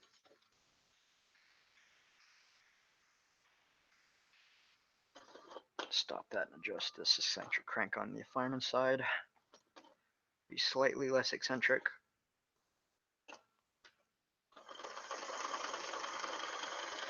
It does go pretty fast though, and runs really smoothly, just like I knew it would. So awesome, awesome progress so far. Chassis is completed. How do I deal with dust? I use air in a can. I did design the S160. I was a co-designer of it. I think I should make some custom cars. Well, I've got the Brickmania 40-foot flat car to go along with it, and the Sherman, built that last night. Obviously I've got all my own cars, which are mostly non-modern cars, so you know they'll go along with it. Obviously I've got my Brickmania my BMR Pullman box car, which is labeled for Brickmania. That's a definite good fit for this engine, of course.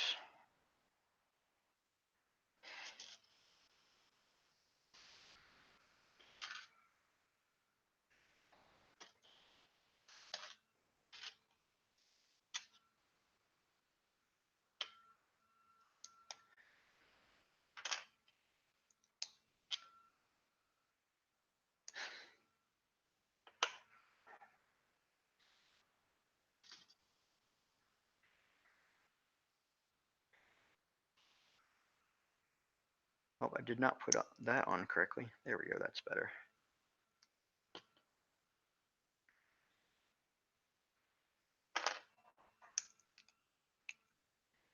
Working on the back part of the frame that fits underneath the cab and the firebox.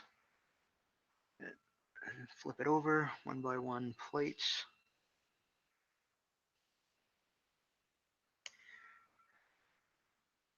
a lot of the detailing elements that I put in designing the model are coming back to haunt me now. All those monopods and minifig hands and U-clips. I'm very good at using a lot of all of those things, which, you know, they're available, so why wouldn't I use them?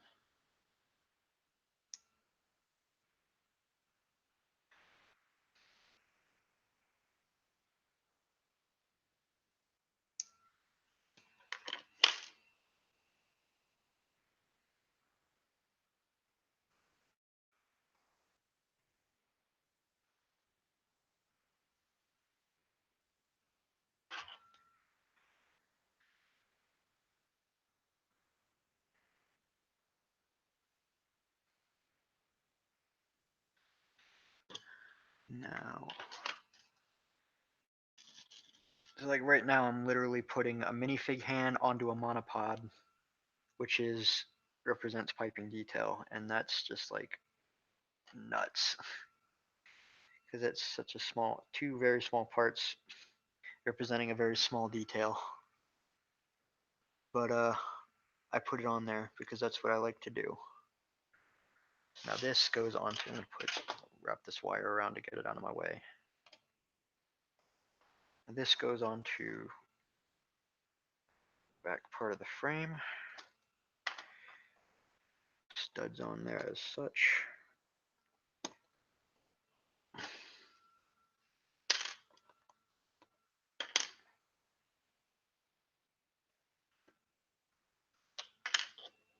Go, there's that.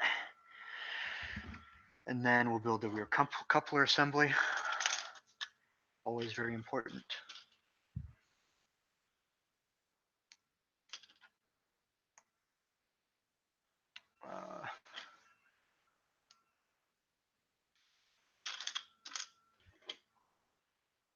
We have faith in your skills. I have faith in my skills too. Just it's been a while. But I'm having fun. Jersey Central Pullman cars. There you go. That'd be cool.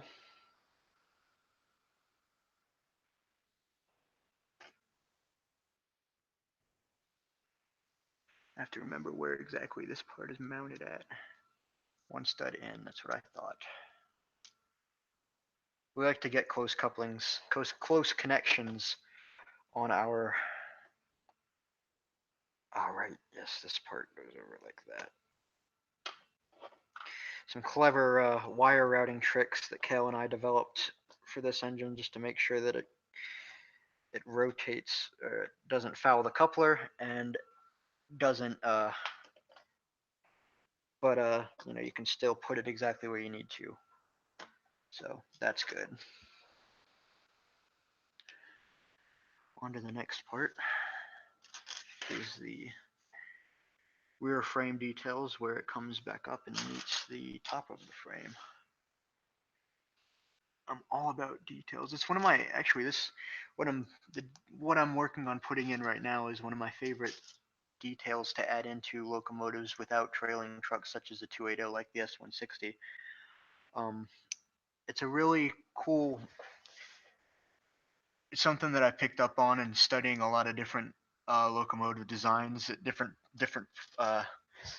times. But it's if you look at a lot of 280s, well, if you look at a lot of locomotives that don't have pilot truck or trailing trucks, I'm sorry. Look at a lot of locomotives that don't have trailing trucks. There's you can see that the frame kind of comes up at an angle into the top part of the frame where that goes over the boxes that house the driving wheel axles. I can show it to you better once I attach it to the locomotive here. But it's like you can see this part right here, it slopes up. It's one of the details that I always try to include if I can. What made me build Old 97? Was it the song or the story? Neither, actually. When I was building that engine, my 10-wheeler, I really just kind of wanted to build a 10-wheeler. well, I wanted to just build a good steam locomotive that worked and was looked good and ran just as nicely, and it just so happened to turn into a 10-wheeler. It wasn't always a 10-wheeler,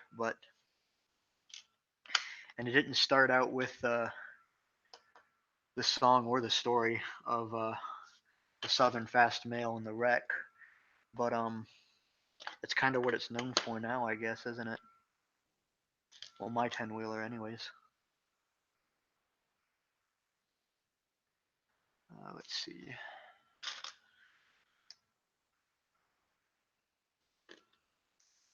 Working on the boiler now. Finally, I think completely finished with the frame, other than adding in piping details, but that'll come later.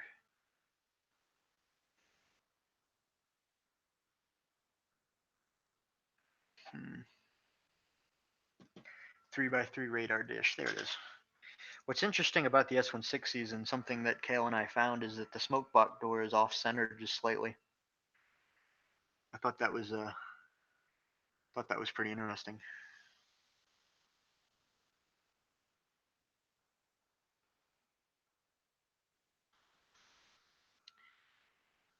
There we go. And on the other side of the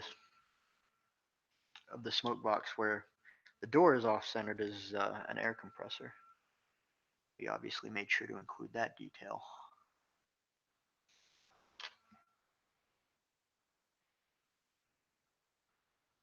It's currently the part that I'm working on putting in.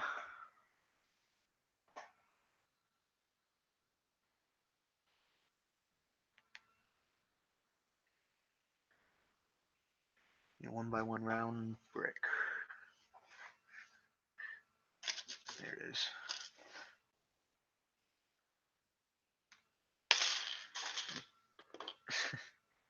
Wrap this wire back up around so it doesn't get in my way again. Ballad of the 97, Casey Jones, Wabash Cannonball. Yeah, there's some good songs. I can play the Wreck of the Old 97 on guitar. It's one of my favorite songs to play. It's a nice tune.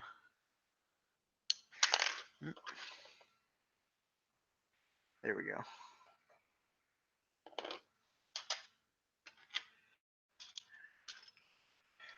Also kind of nice building this engine is because what Brickmania will often do with their models, any parts that are kind of on the internal side of a model will get color swapped, just for the sake of being easy to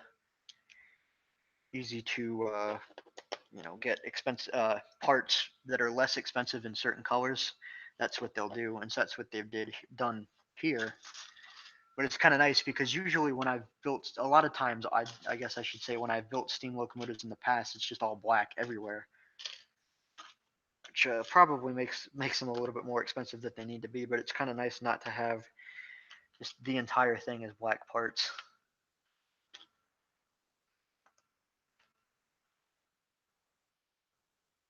Definitely did not do that the right way. There we go. Fix that. Easy fix. Okay. Put that in there. Another identical assembly. Blue Comet has to be the most interesting thing I've heard of from a passenger train. Oh yeah. Blue Comet was quite a train. If Cale's still watching, he'll agree.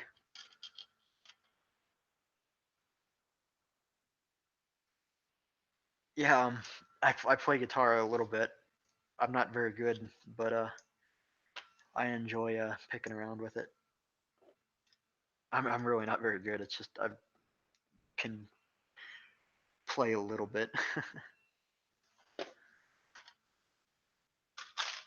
I know a few things, but not much by any standards.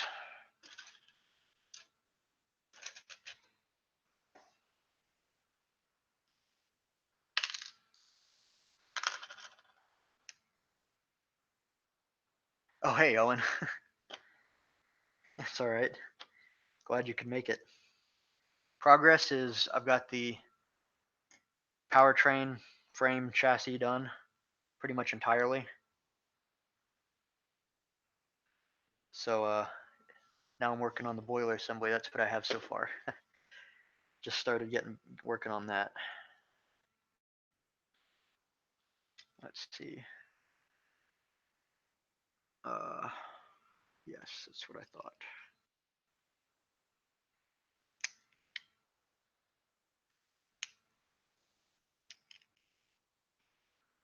If you enjoy it, that's all that matters. There you go. Glenn, you're good at building trains. Thank you very much. I like to believe that I am, but sometimes I question that.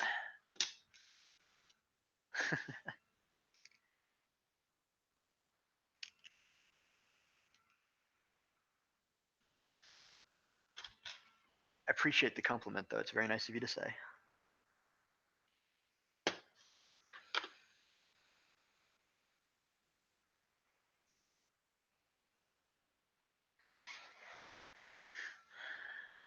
Now let's see.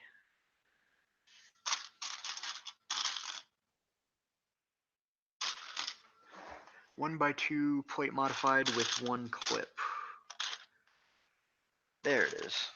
I don't think that we used very many of those in the kit. I believe there's just one of them.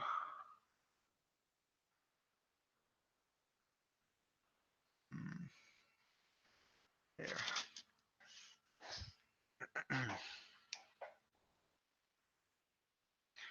Put the headlight on. Good luck with the boiler. Thank you. I don't know how much luck I'll need other than just things going smoothly. You know, I do have instructions. So it can't necessarily be all that hard.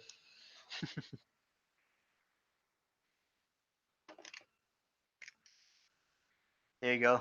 It's kind of got a face now.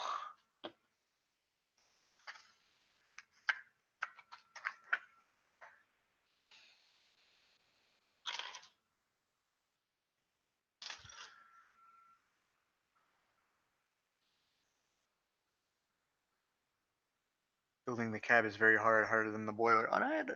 It often can be, actually. There's a lot of things that a lot of details with cabs that, at least for me, are very iconic to a lot of different locomotives, such as the curvature of the roof, or um, the way that the firebox tucks up underneath it, or a lot of things like other things too. But that's just examples. But yeah, the cabs can actually often be one of the harder parts to build on any steam locomotive. I've certainly had my fair share of challenges with with the cabs in particular as I've built them.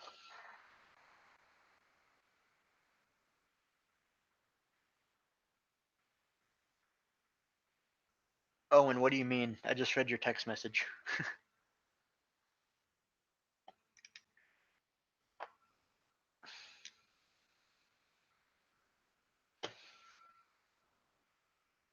There's a lot of sub-assemblies here.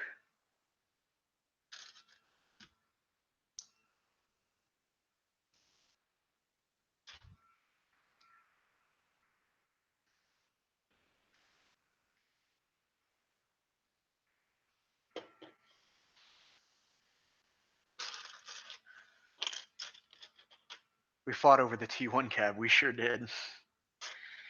But it turned out awesome, though. It was worth it. And it wasn't fighting. It was just we were very opinionated on what the final product should look like, which is understandable. It's the way that we are.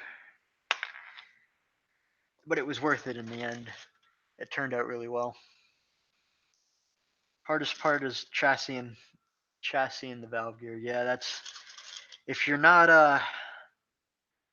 I don't mean to come across the wrong way, but for some people aren't very mechanically minded. It's very difficult to get, and it took me a long time. Admittedly, it did take me a long time to understand a lot of the a lot of the particular details about different chassis designs and uh, stuff like that.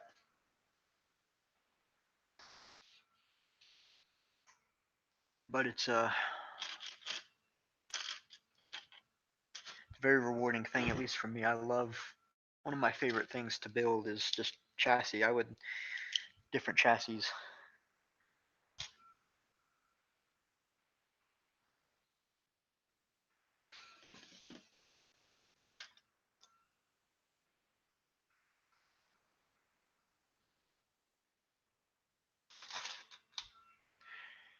Let's see, this is 2x10 plate, 1x10 plate. It's longer than that.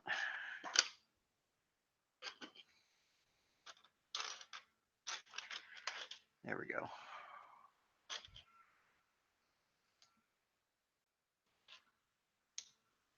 Hate working with the valve gear. It's like pairing up on a school project. I can't say I don't understand what you mean. That's an interesting analogy, though. Oh, wow.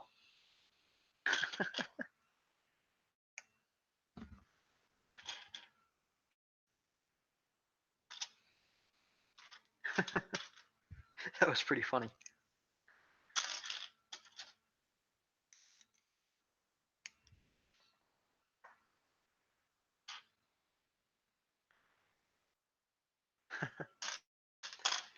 Oh, man.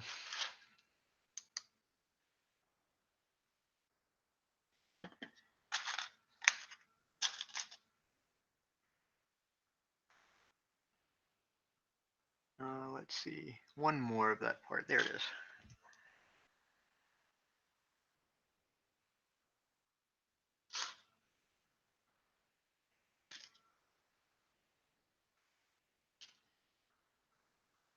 Not the only one that thinks valve gear is hard. Yeah, it's the way it is. I love building running gear. Yeah, me too. It's like I would love to just have something like that. I would put that on like display on my desk at work. It's just cool to look at for me. But then again, I'm a huge nerd. So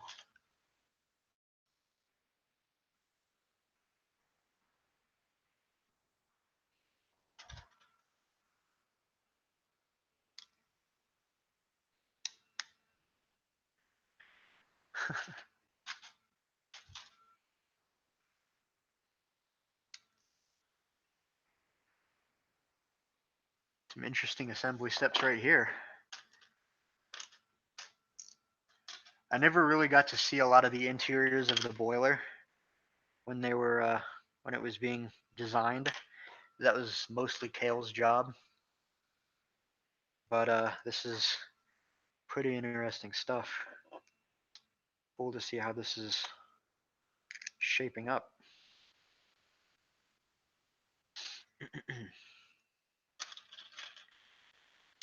Valve gear is something that can be a challenge based on how realistic you want it to be if you aim for just using connecting and main rods. Yeah, that's very true.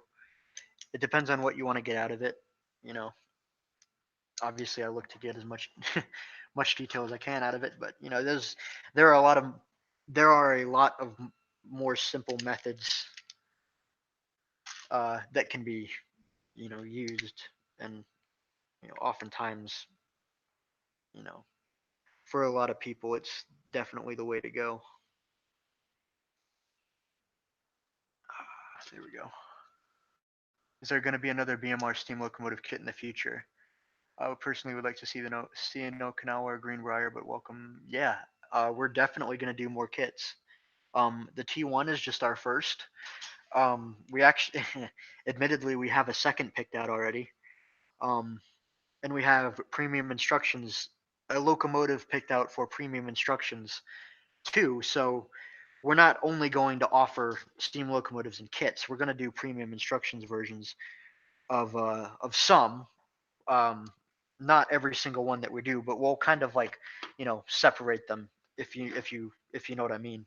It's like we'll have, you know, certain locomotives will build as kits, and then certain locomotives will build as premium instructions, and you know, distribute them as such. And I think that will honestly turn out to be a really good situation because it kind of, you know, it's a bit, it just kind of logically makes more sense in doing things. There are some locomotives which would work really well in either case. So But yeah, something like a Berkshire of that type, or a larger Northern. I mean, obviously the T1 is a Northern, so we probably won't do an engine like that again for a little while. But definitely locomotives along those lines are um, strong candidates.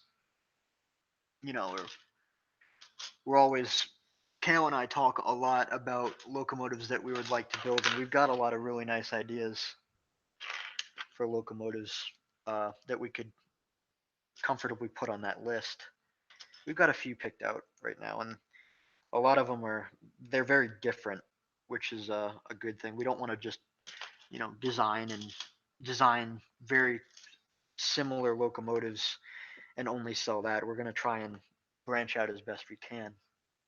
Let's see. Done with the whole wheel said. Yeah, that could make sense too. I definitely wouldn't can understand your reasoning there.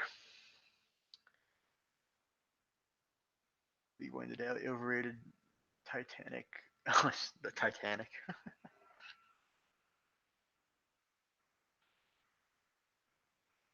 A sub model now. A sub model within a sub model. Sub modelception.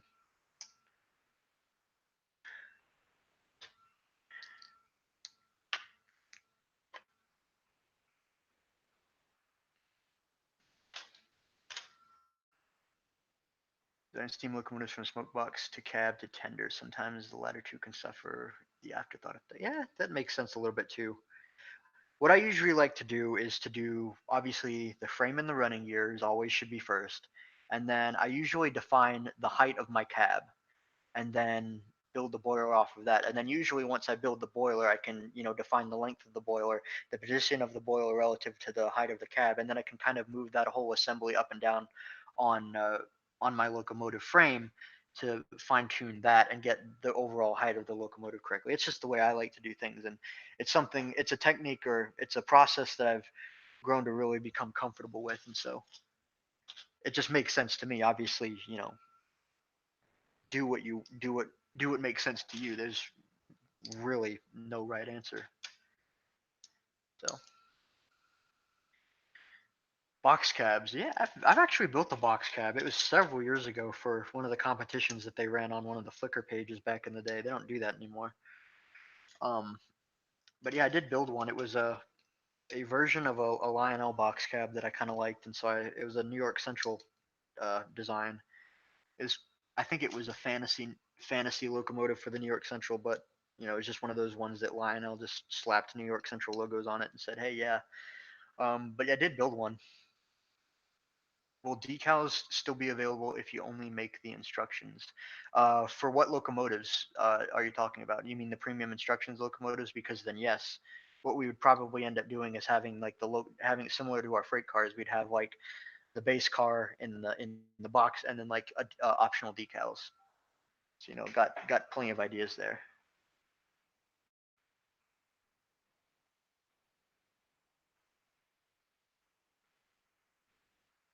Sorry, Kale just messaged me.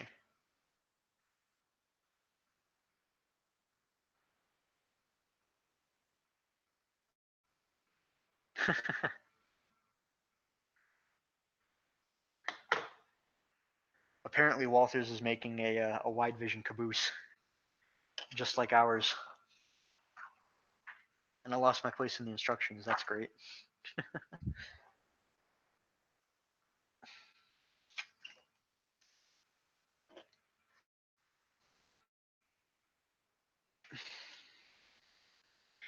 Yeah, the wide vision caboose, the Missouri Pacific wide vision caboose that we did as our 2018 NMRA exclusive premium instructions. We're going to do a regular release of that this coming year.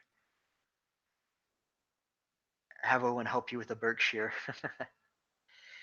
We will get back to the Berkshire. If you read our article on the BMR T1, you'll know that the Berkshire was the original choice, but for due to several reasons, we decided to not do a Berkshire anymore. But we will come back to that engine.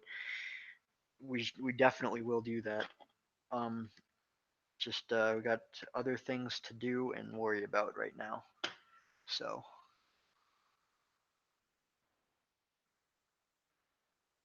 1220, yeah. Oh, and you can do a better 1225 now.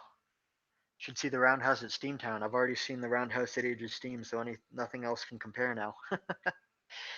I mean that jokingly.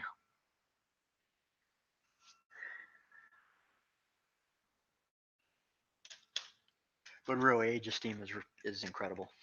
If you ever get the chance to go, you definitely should.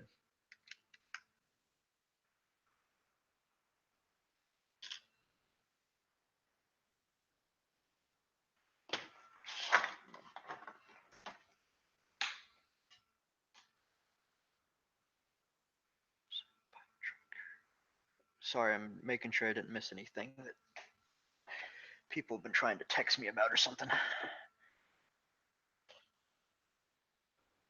Now let's see, what's our next step?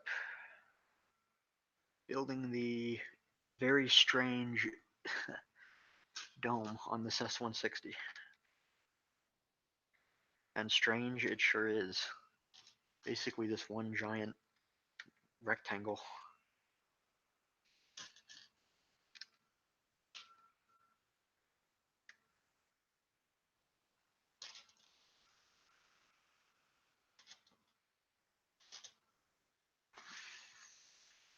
Four, five, six. A lot of rail fans I know don't like Steamtown.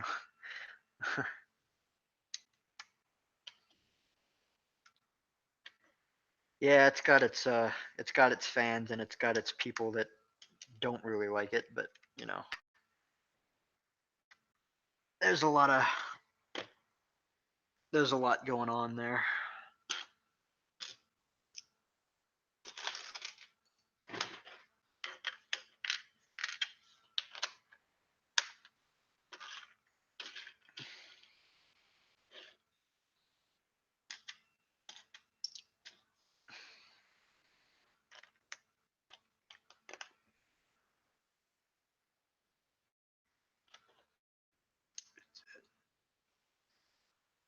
Hey, Thomas Models and Scratch Building, you should follow me on Flickr, and I'll be able to check out your model at some point later.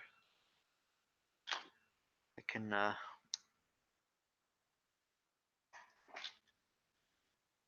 look at it at a later date or after the stream or sometime.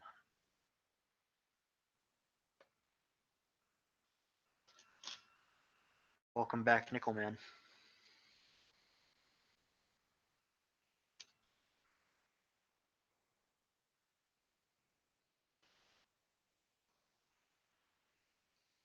Let's see.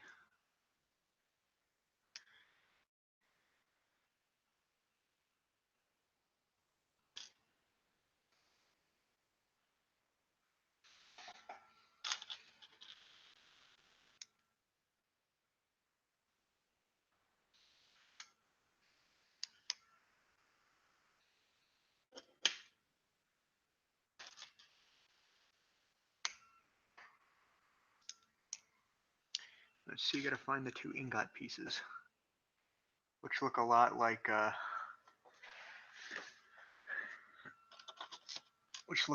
one by two with one stud a lot of times. So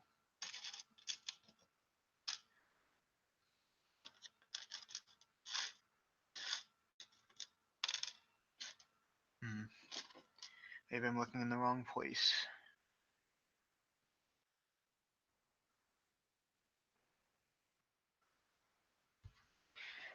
Nope, can't find them yet. Thankfully, it's not a crucial piece. It's just detailing, but you know, I gotta find them at some point. So.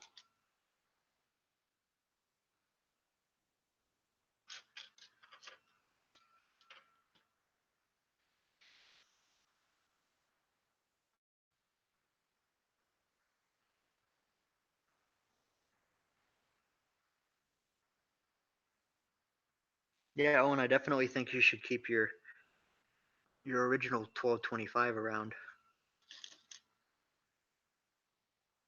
I I usually like to do that whenever I can, is to keep the original and then build an entirely new model. A lot of times it's not practical or feasible. Like when I rebuilt my Pennsylvania Streamlined K4, I built the new version using a lot of parts from the old version. So sometimes it doesn't end up happening, but I like to when I can. Um,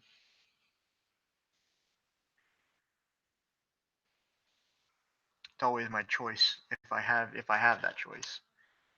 I really cannot find these ingot pieces. I don't know where they went, but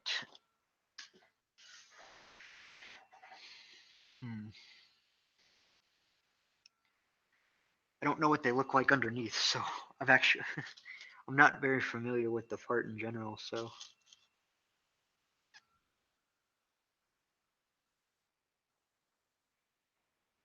really, I have no idea what I need to be looking for, which is always a great thing. Oh, brother. Well, I'll come back to that. I'm sure. I know they're around here somewhere. It's just and I'll find them as soon as I clear off my table a little bit more with the parts, so I can see other ones. I really have no idea where they are. I don't know what bag they would have been in. The one that I was thinking that they would be in, they are not. So we'll just move on from that for now. Finish it later. It's not a crucial detailing thing.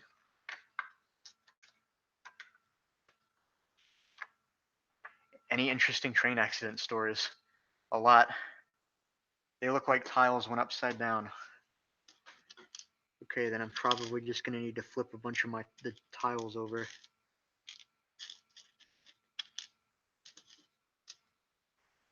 Yep, there's one. You were right, Cale. Good call. Thank you. That you can see why that would be extremely confusing.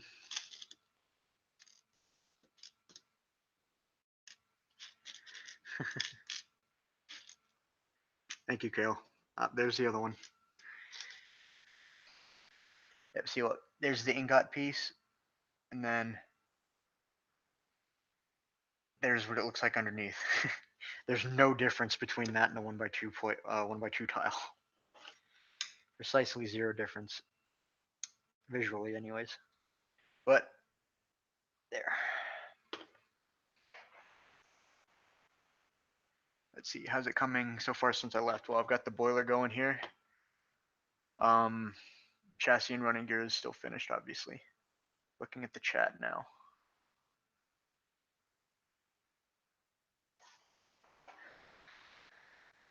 Awesome. Next page, page 26.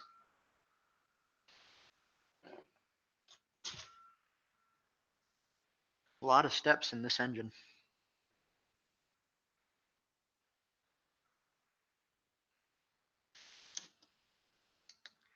I think the bulk of the hard parts are over, though.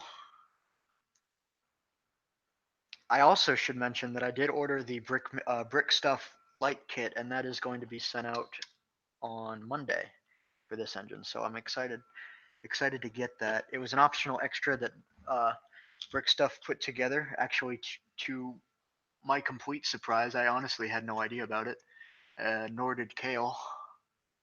But brick stuff made a light kit that includes a cab light and a headlight. I'm sorry, I think it just includes a headlight, and you can add an LED on for the cab light, which is pretty sweet.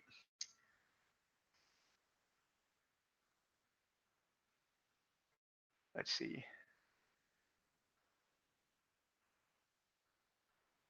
Sorry, I'm just reading the chat. Any long messages I try to make sure to read. Walked in and stepped on your train tender. That's never good.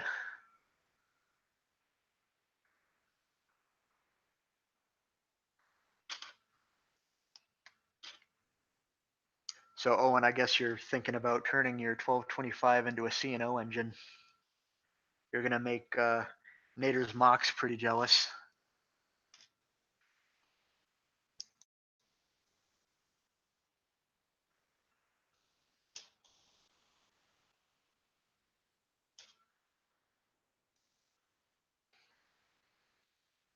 Hope you guys are all enjoying the stream, by the way.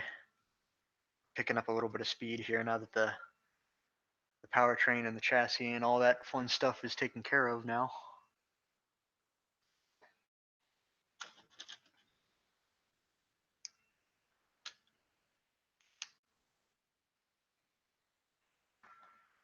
There we go.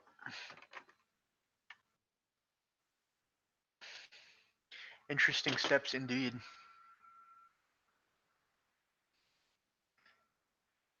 Got to build the firebox side.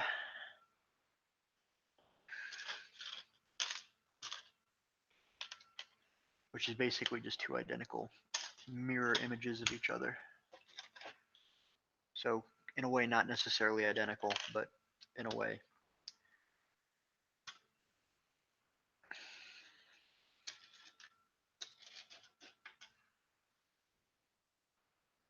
Full 25 stages. Thinking about a Kanawa. Oh, nice. That'd be cool. Yeah, Nicholas, that's definitely a good thing. I mean, it is Lego, obviously, and you can. It's in a relative scale, it's easy to deal with if it ever takes the dive. But it's also nice not to have to worry about that ever if you can help it. So.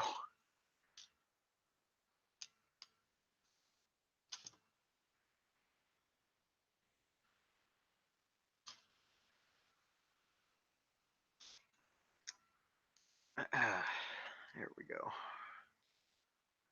That now the sides of the firebox.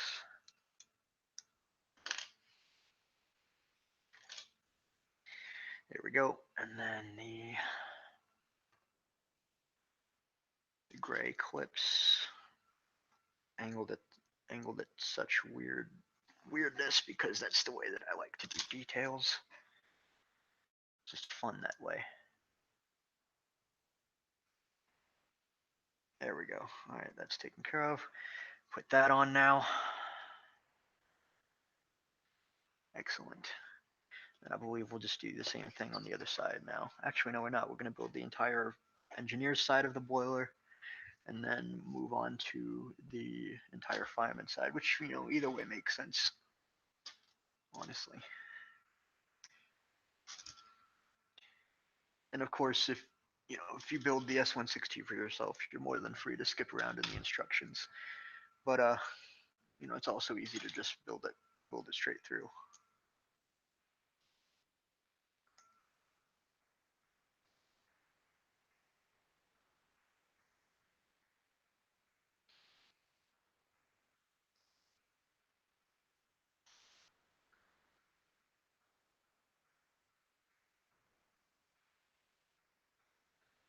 I'm sorry, I'm looking at the instructions and getting phased out by a couple things, but it's okay. 1, 2, 3. 2 tile clips.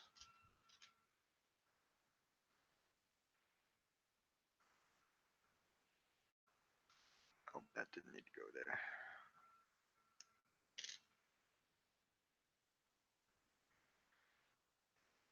Slam this heavy hauler into your 060 switcher. I've done that several times on many of my locomotives. Unfortunately, sometimes it just happens. Had to rebuild the front ends on many occasions.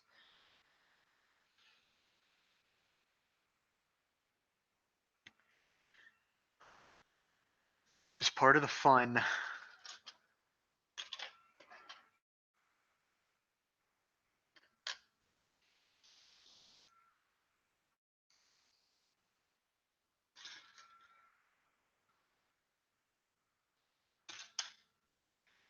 Let's see.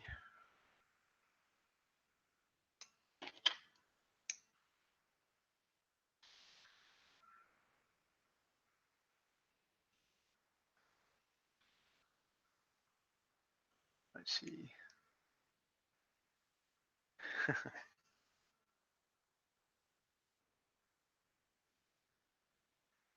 Yeah, I remember when my Atlantic took a dive. It's done that a couple times. you know. And Nader's Mox never lets me forget it.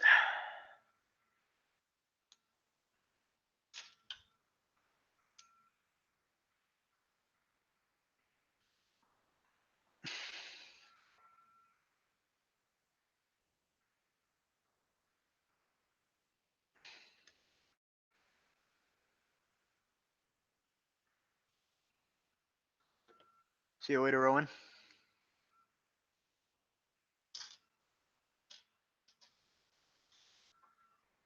Let's see.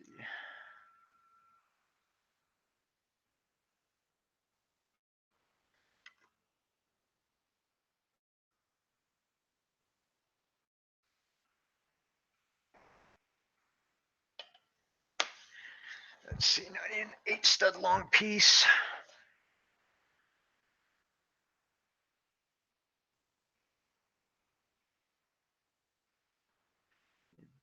Bend the one end of it.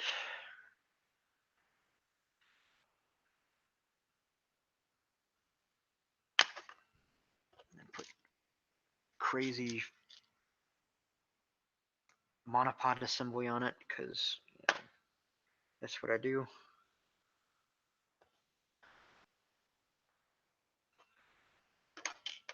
Adjust this a little bit. Adjust it back.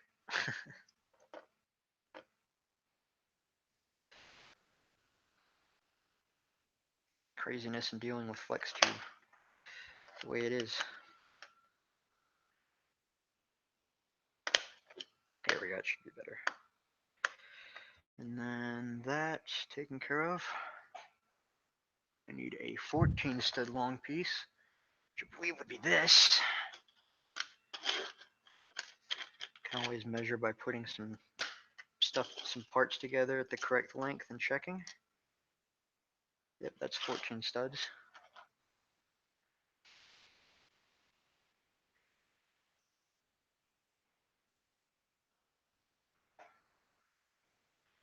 Oh, this goes on here first. I'm going to adjust that forward a little bit. I like to get the details into the right spot before I do too much else. Well, that's usually why I like doing the details at the end, but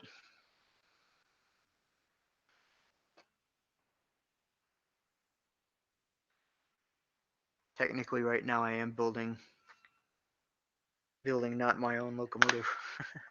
Well, in a way, but I'm following the instructions to build a locomotive, so.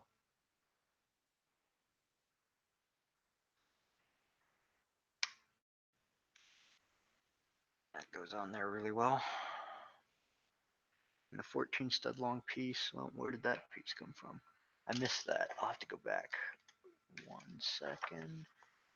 2.5 stud long piece of flex tube. Should would be this. Correct. 2.5 studs. Now foot back forward. There we go. All is fine.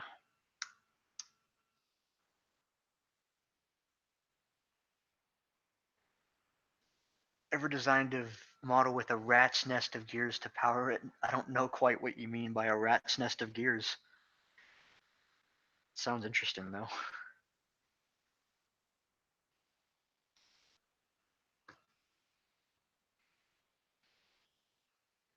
I usually try to keep it as tidy as I can.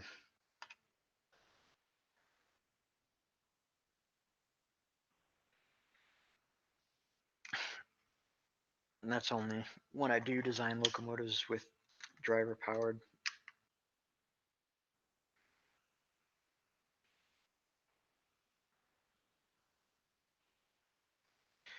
There we go. And the same process here. A lot of tile clips in this engine.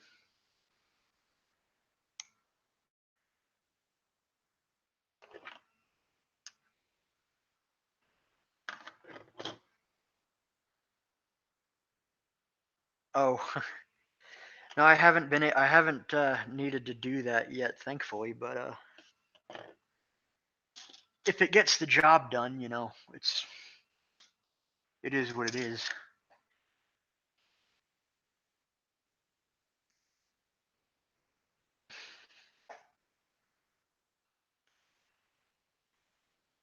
Another 1x1 round with hole in the stud. There we go. Oh, my PF remote just fell off the table. That's great.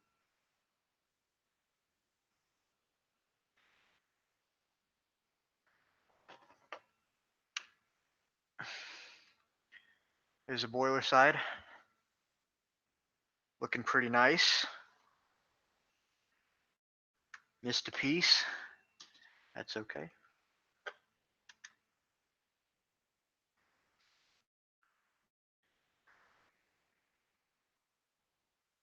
Ah, yes, I missed that. Definitely did miss that.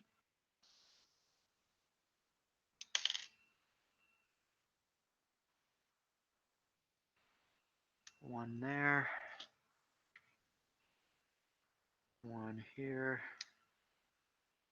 Tile clips the rest of the way for the handrail.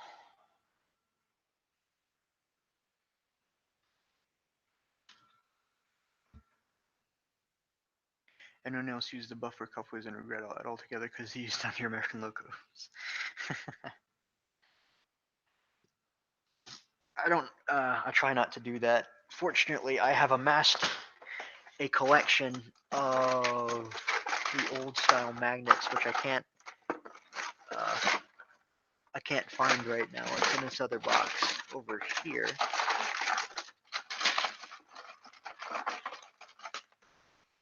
Fortunately, I have amassed a collection of magnets where I don't need to use those buffers. It's like enough for many cars.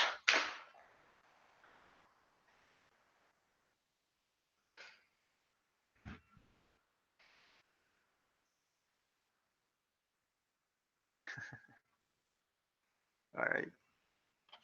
I think we're caught up now. Now it's time to use the 21.5 stud long piece, which has obviously got to just be the longest piece in this entire locomotive kit because why wouldn't it be? That's 16. That's 14. 6, 8, 14, 20, 21, 21.5. Yep, that works. There you go. And this goes on here as like that. Clip, clip, clip, clip. Bend. No. Bend. Hurt your fingers in the process and clip.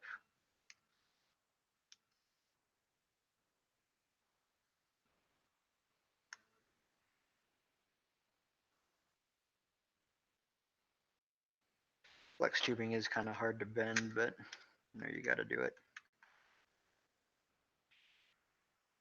There you go. See, there's the bend.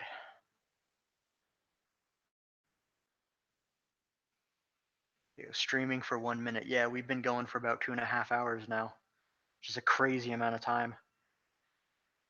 What I might do is just finish the locomotive and then call it a night and build the tender tomorrow, probably off stream because, well, maybe. We'll see.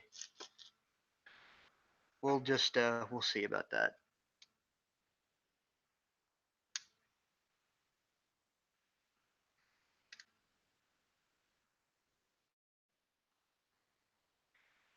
Maybe, though. We'll see. I don't know. Going pretty well so far, though. I'm certainly happy with the way this is looking. You know, even though that I already know what it's going to look like, and I already know how the story ends.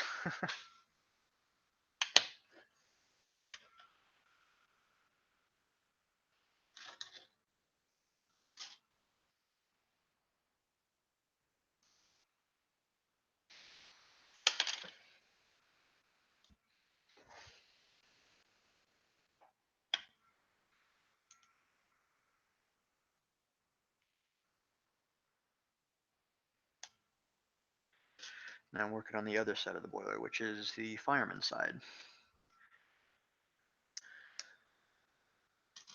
This kit, you build one side of the boiler first and then the other, in the order of engineers followed by firemen.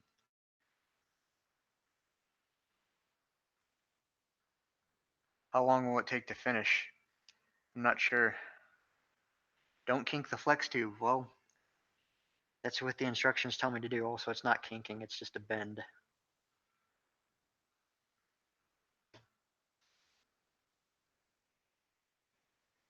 Oh no, he's asking about the Western Maryland curse. They were asking about that earlier, Cale.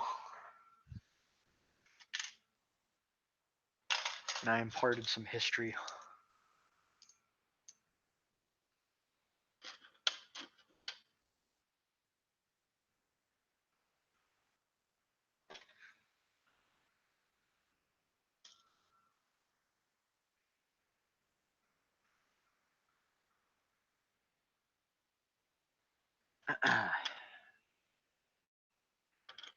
So many weird details, but it's all my fault.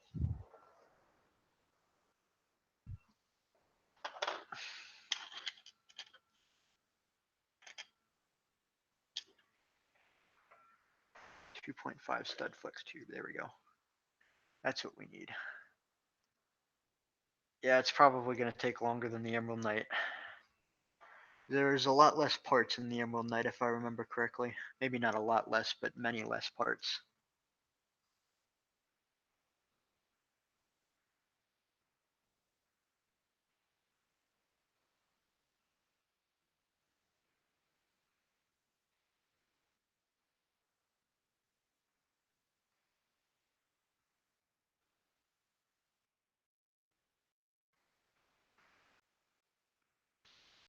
Now let's see. Next, almost perfect, perfectly mirrored assemblies from the engineer's side.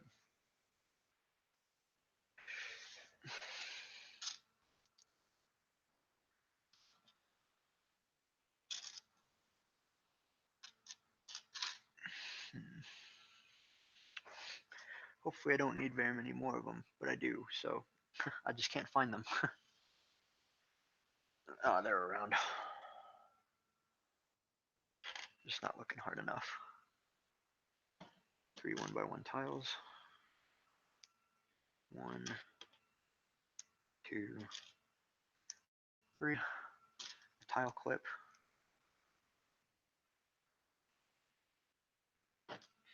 Goes onto the front smoke box area.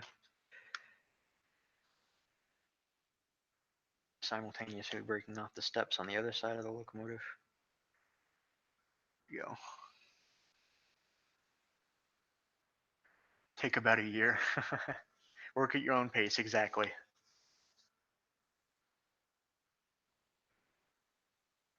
Ever tried full-size household objects in Lego? No, never had the desire to do that. It's like a Pinterest thing.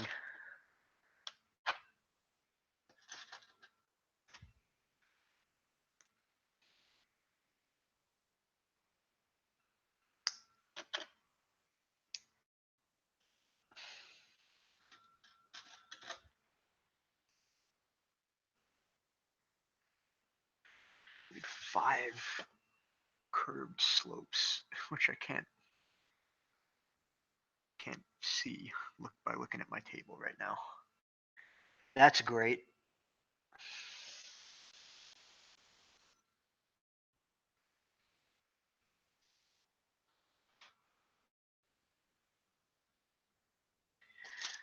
There's 1, there's 2. They're just hiding from me.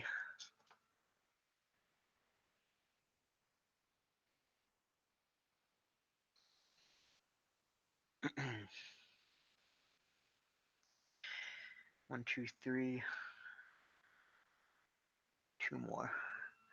And I think that'll be all of those for this engine. There's 1. And 1 more. There it is. All right, cool. That's that taken care of. Emerald Knight had 1,068 parts. This has 1,201, and this is just the engine. The Emerald Knight also has that passenger car. Yeah, I'm convinced. I'm making sure that Cale builds a Western Maryland 484 again at some point, which I know he will.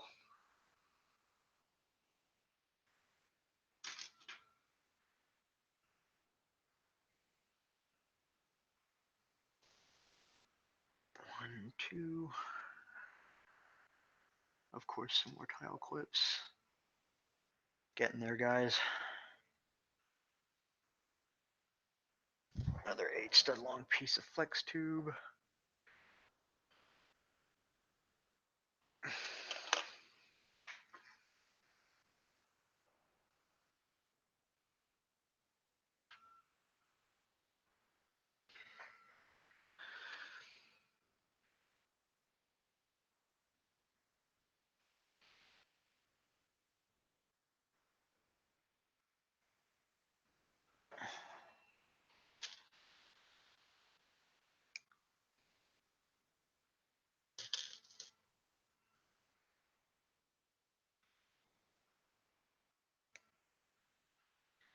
Oh boy.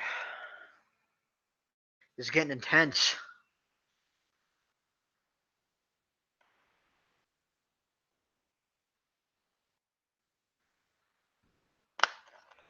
There.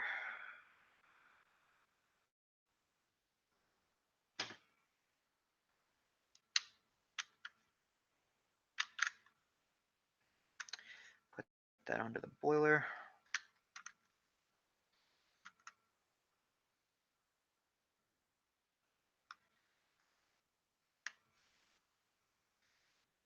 There we go. Next is a couple of cheese slopes. And we're trying to build an articulated loco. I'd like to forget about it too. Yeah, they can certainly be challenging.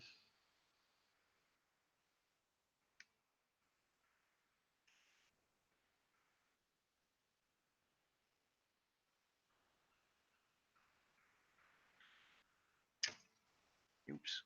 There we go.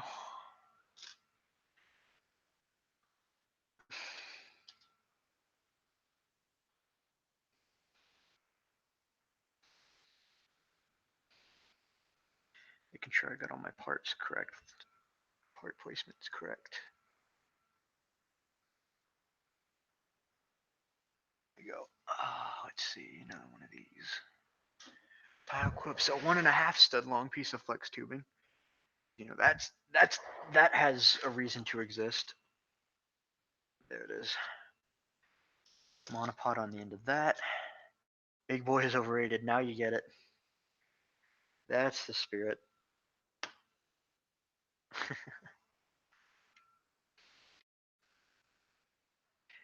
Darn it. I flipped that around just because I don't like the sprue mark, because I'm picky.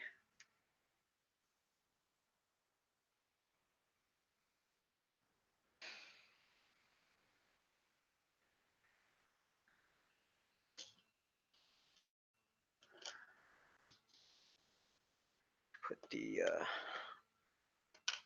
foot plates on.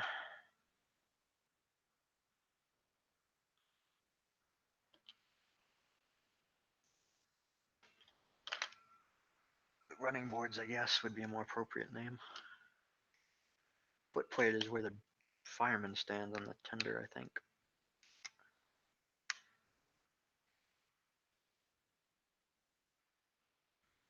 Depends on where you're from, I guess.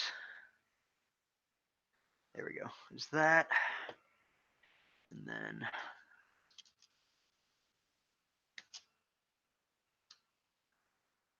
assembly for the stairs. This step in the front.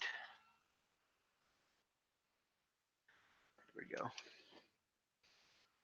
Getting a lot closer. I'm very soon going to be starting on the cab, which is that's fun.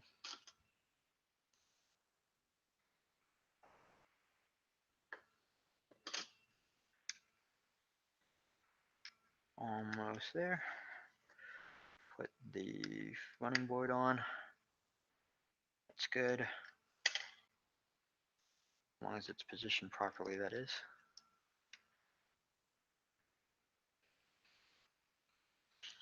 Then the other long piece of flex tube.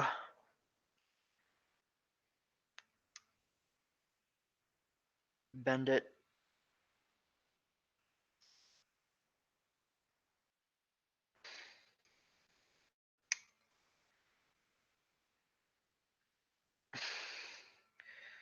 Click it in. Take your minifig hand.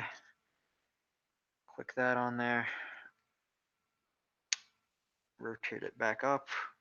And boom, there's that side of the boiler. That means I'm finally ready to move on to the cab. Let's do it. 1 second. Go. You like my Crusader? Well, thank you very much. I kind of like it too.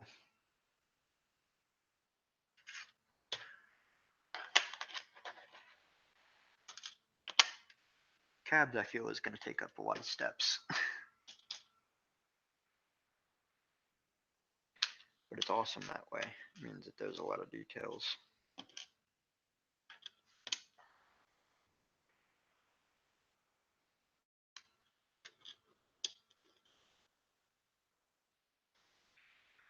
Uh, 1x4 bricks, plates, rather.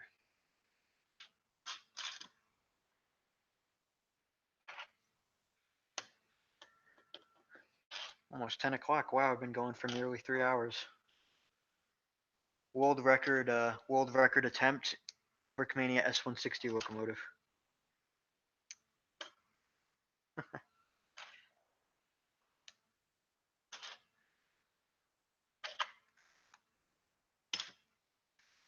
Not really, but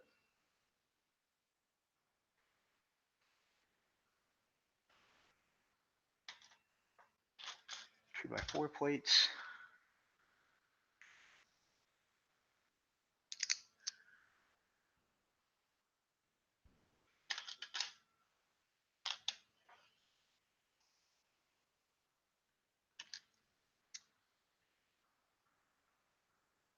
One of your best YouTube videos was when you pushed my 210-4 chassis back and forth. Oh, well, thank you. Yeah, that was what ended up becoming my Pennsylvania J1 that never really worked properly. Which is very unfortunate, but that's the way it panned out. I will I'm just making sure I don't miss anything here. I will build another J1 at some point, and I will get it right. And I have a lot of the J1 disassembled right now, like I said in that live stream. But a lot of it is still intact, namely the running gear and the chassis, because I really think I did a good job putting that together. So I'm keeping that for the next time that next attempt that I make on the J1. I'll have it around. Single wheel pilot trucks. Keep the pivot point as close to the first flange set of drivers as you can. In this case, it's the first axle on the S160. Always make sure to do that. It's one of those mechanical things that you learn, but it definitely helps. Beyond that, just I would advise you to give it a decent amount of weight if you can, and keep it sturdy and stable and not bouncing all over the place as you run your locomotive. Those are 2 tips I can think of off the top of my head.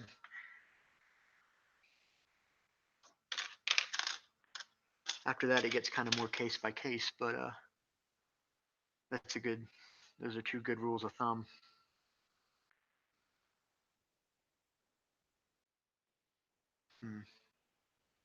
Can't find parts again. There it is. Next page. Would I build a Santa Fe Blue Goose? Maybe. That's one of the streamliners that I haven't really. Oh shoot! Just dropped the part. Hold on, let me find that real quick. Darn it! I'm just breaking everything. 1 second.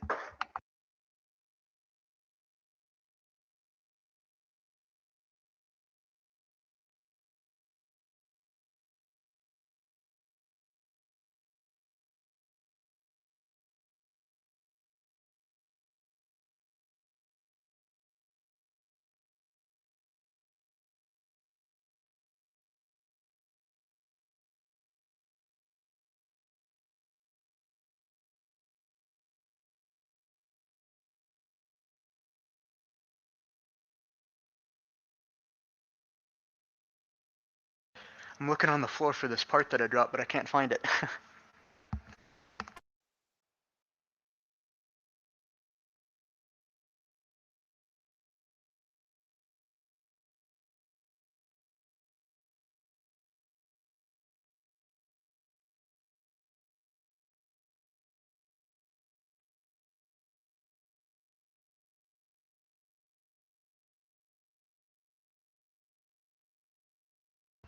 I don't know where it went. I'll have to find it. In the process, I also exploded my cab, so that's great. It's going really well.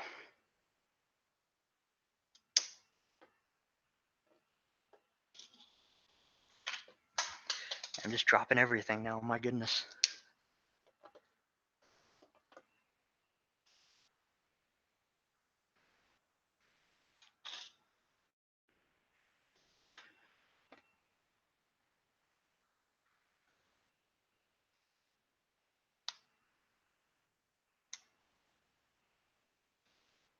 Oh boy. I'm gonna look for this part again.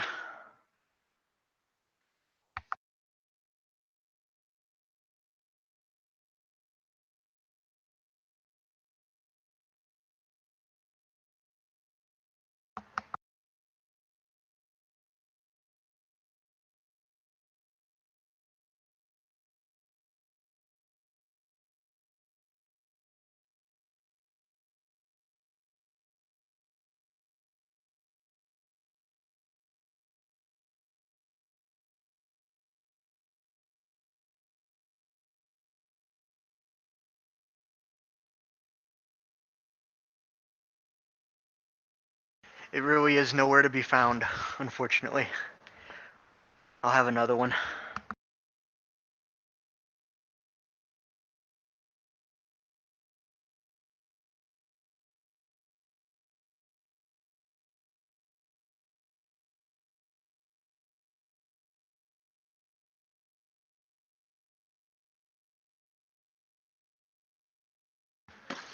There we go. Found another one. That was annoying. I'm sure I'll find the original one like tomorrow or something. But anyways. Anyway, yeah, the Santa Fe Blue Goose. Maybe at some point. It's not one of the streamliners that I've had a lot of interest in. And I think I know a gentleman who would be a little bit more interested in building it than I would be. So I'm probably going to let him take charge on that. Because, you know, I don't have to build all the streamliners.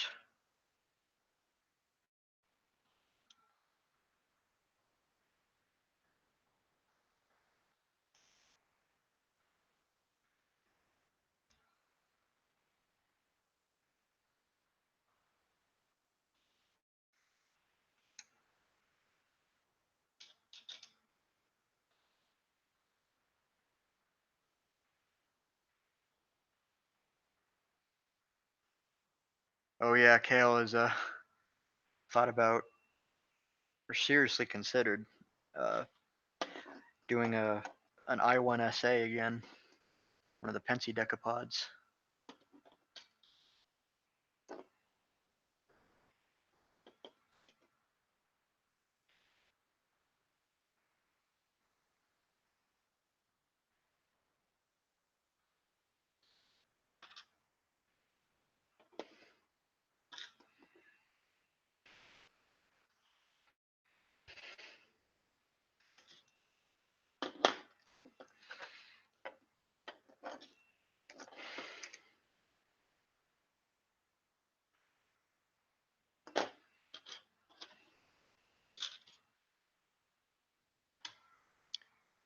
Now what?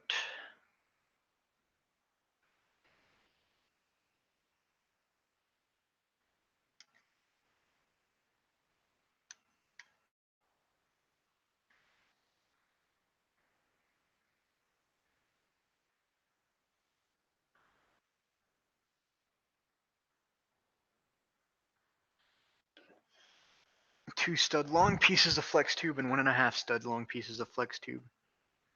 Sounds like fun, and I got to do it twice. So, yeah. That should be everything, I think. Yeah. 1, 2, 3. I thought I grabbed 4 of them. Did I not? Oh well. 4 and then some 1.5 long pieces. I don't need to do it twice. That's incorrect. Sorry about that.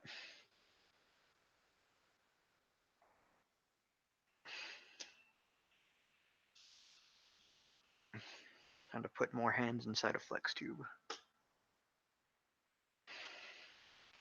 Can people put the new power functions system into the S160? No, not currently. Depends on how similar their new motors are to the old power functions ones, which so far is not extremely similar, unfortunately. But in an ideal world, if they basically give us an identical copy of the L motor that uses the new connector, you will be able to do it. You'll just have to, basically you just lose the IR receiver and the tender, and then everything else is pretty much the same, which is kind of nice. But I like using the IR a little bit. Kind of, I personally, darn it, I like being able to control my trains in that manner. Moral: don't trust bridges.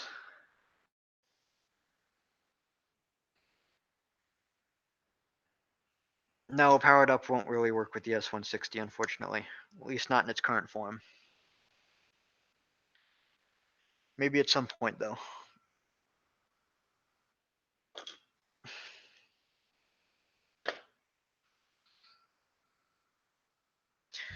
Five stud long piece of flex tube. Like that.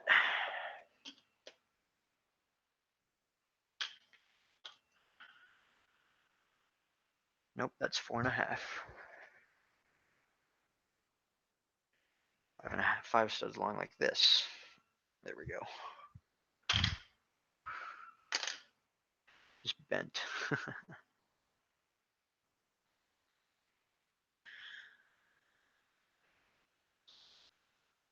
You might have to use an M motor. You could do that.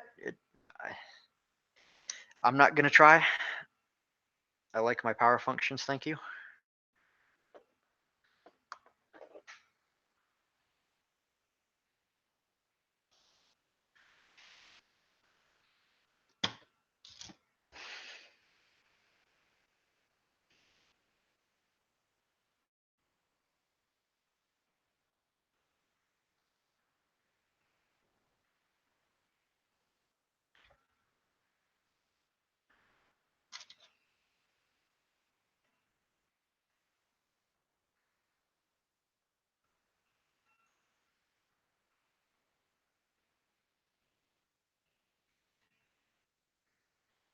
And make sure you put your bricks down in the right spot. Save yourself a bit of confusion later.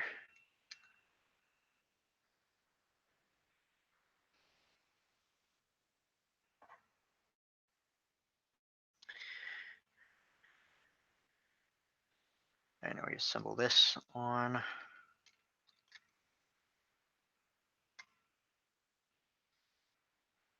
Boom. That looks good. There's the cab on there so far. Time to build the backhead.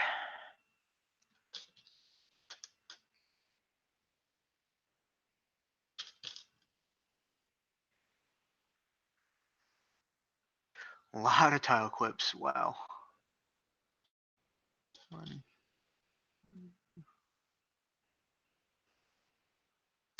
Come on, there it is. 3.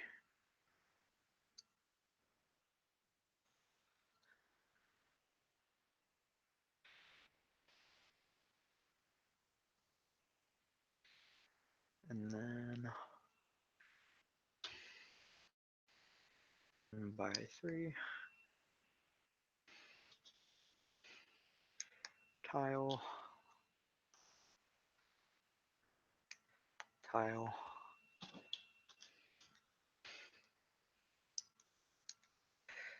A lot of small parts in this backhead.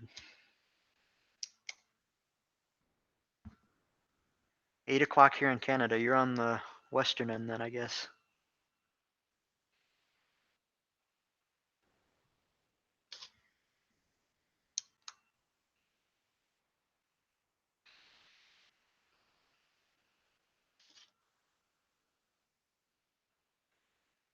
Gauge knob, another gauge knob. 2.5 stud long piece of flex tube, which I guess would be this. Yep. Then the only other gray piece of flex tube here, which is the water glass. Backhead, there you go. And that goes in here.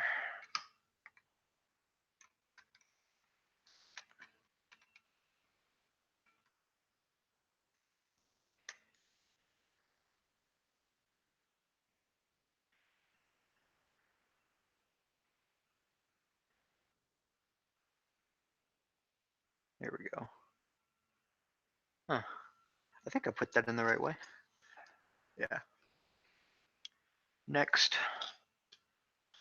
cab front windows. I think we're getting real close to the end of the locomotive, so what I'll probably do is wrap up the stream after I do that, after I finish that, and then continue with the rest of the locomotive build tomorrow during the afternoon.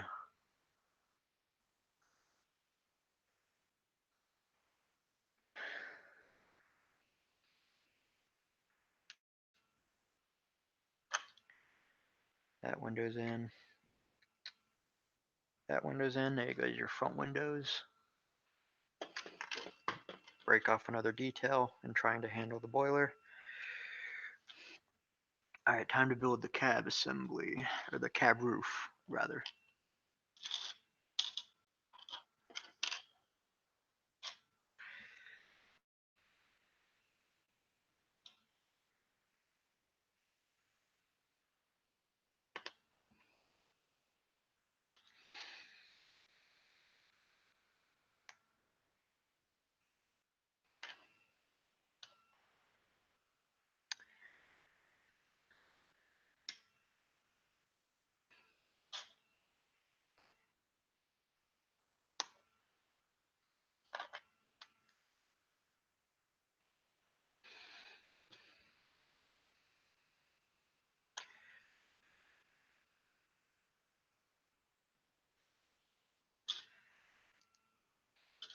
Almost there, guys. Hopefully you guys have enjoyed it. Been going for about a little over 10 hours now. It's 10 hours, I'm sorry. It's 10 in the evening, a little over 3 hours. 10 hours would be an insane live stream. Definitely too long for me. Can tell I'm getting a little tired. I'm okay.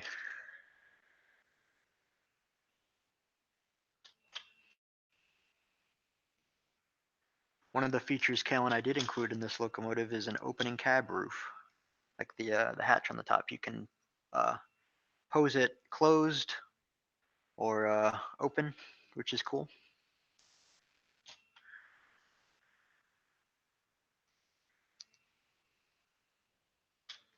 Progress. Oh yeah. 1 second. Let me finish the roof of the cab and then I'll show that off.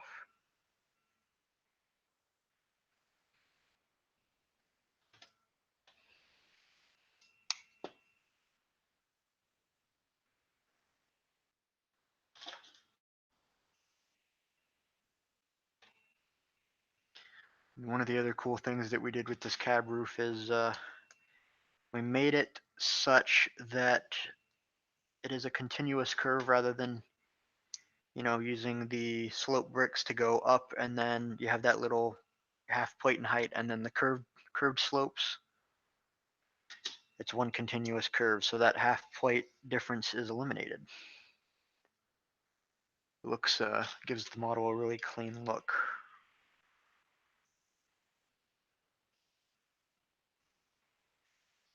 It's one of my favorite. A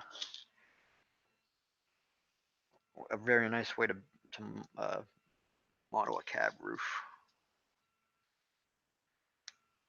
with where the curve is a little bit more drastic.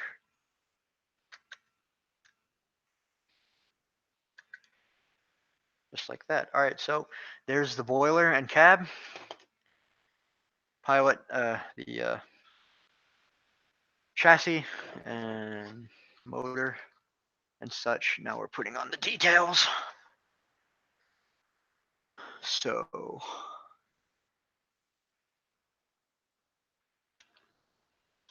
gotta remember how to do this because I remembered building it, but I gotta remember how to do it again.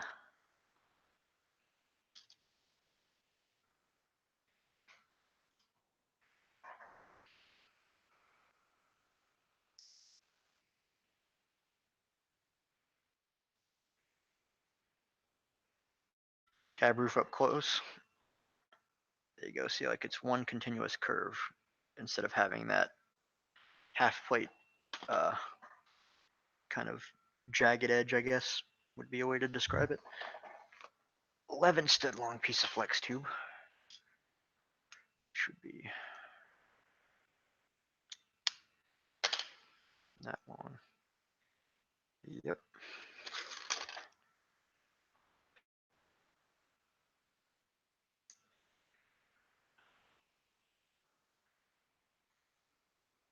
Just make it 612. It wouldn't quite match 612. Maybe at some other point though, that'd be nice. That definitely would be a nice engine. All right. This is that technique that I did.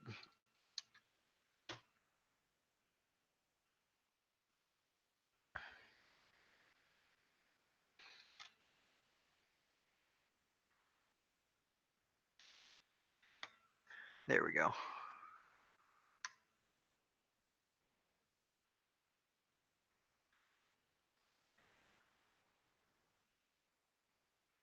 Make it 606. No, what I'm gonna do is just I wanted to keep this just built as is from the kit, so I'm gonna use the USATC decals, and Cale will use the Alaska 557 decals.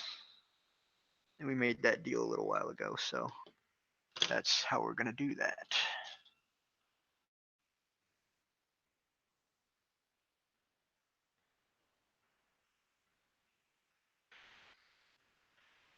Now,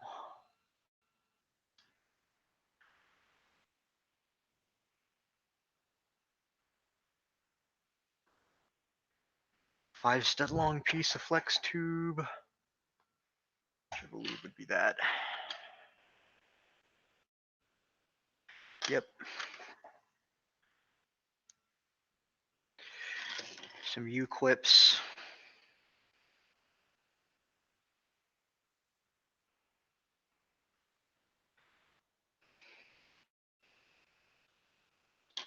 If I can find the other one. There it is. Yes, they made a US version, a UK version, and a European version.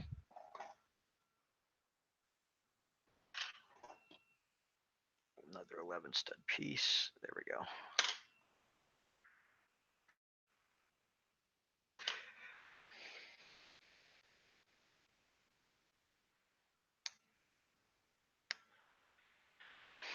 There we go. Thank goodness you guys did not put buffers on that thing. Here we did on the UK version, and both the UK and the European version, I believe, use buffers, but not on the US version. Obviously, that would not be correct. Wait.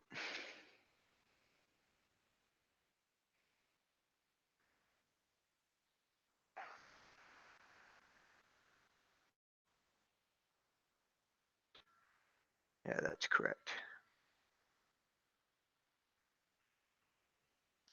There we go. Just double checking myself there. All right, cool. Next.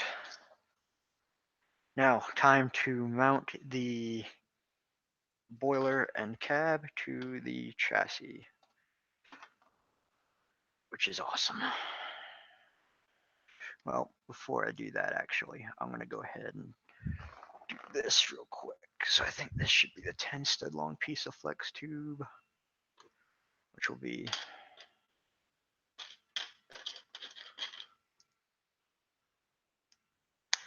that long. So both of these, yep, those are 10 studs. There's a nice curved pipe detail that goes on right here that has to curve around and clip onto the frame at one part. So I'm going to make sure that I put that on first.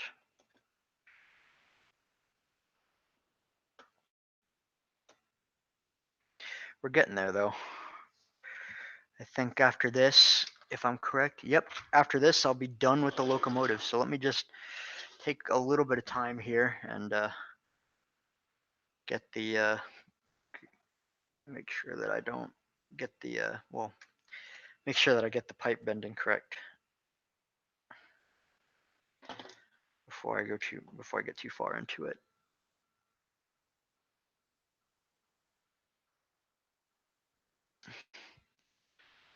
What motors power the engine? It's 1L motor. Which is plenty of power.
I think I'm in my own Hangout call, so this is kind of weird. I think I got kicked off of it again. Can you guys hear me okay? I think I'm back. Yeah, it did. It happened earlier, unfortunately, but I think it's okay now. Still just sitting here breaking off the firebox on the engineer's side.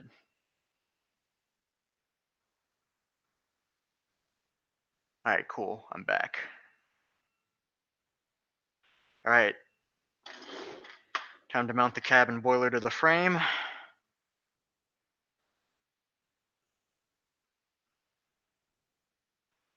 Shouldn't really have any surprises here.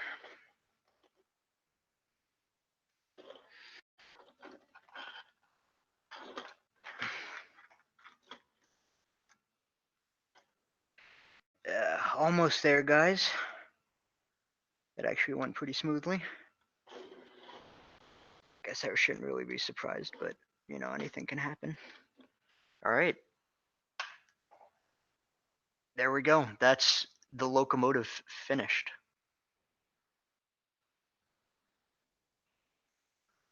Engineer side, fireman side rather. Front, cab. Man, that's awesome. This is a locomotive built from a kit, which I am a co-designer of. Crazy. It's the world's first 8 stud to 10 wide steam locomotive kit. And it's awesome in every way. I think, yeah, just drop that step off.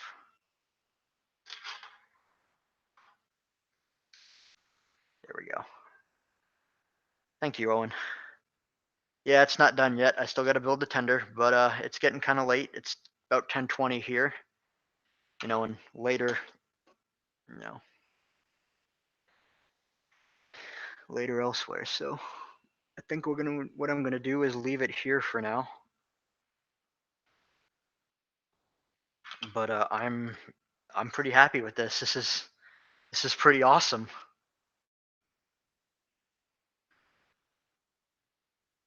Definitely excited about this. I've been looking forward to building this engine.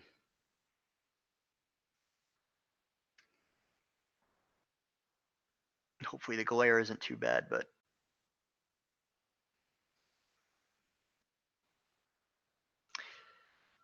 there you go.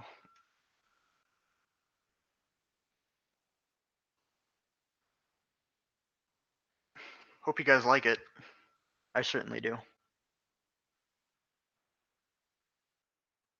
This is the cab hatch that I mentioned. You can break it off and then pose it closed. I think you can see that. And then pose it open. It actually does go down into the cab, so it's pretty rad. I'm certainly happy with this. I will be taking it to Brickfest and Nebraska Brick Days. Man, this is so cool. I'm really liking this right now.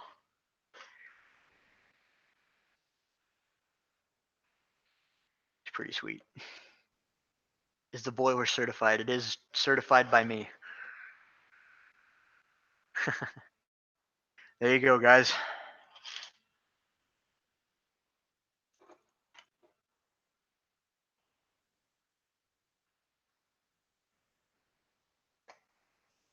I'm pretty happy with that.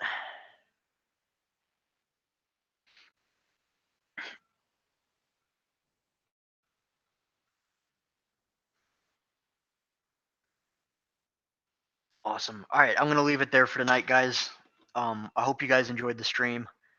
I certainly enjoyed building this locomotive. It's really refreshing to build a locomotive from a book. It's kind of a weird thing for me to say, and I know I designed part of it, but it's a weird thing to say, but it's kind of nice to actually build a locomotive from instructions. It's such a different feeling for me right now.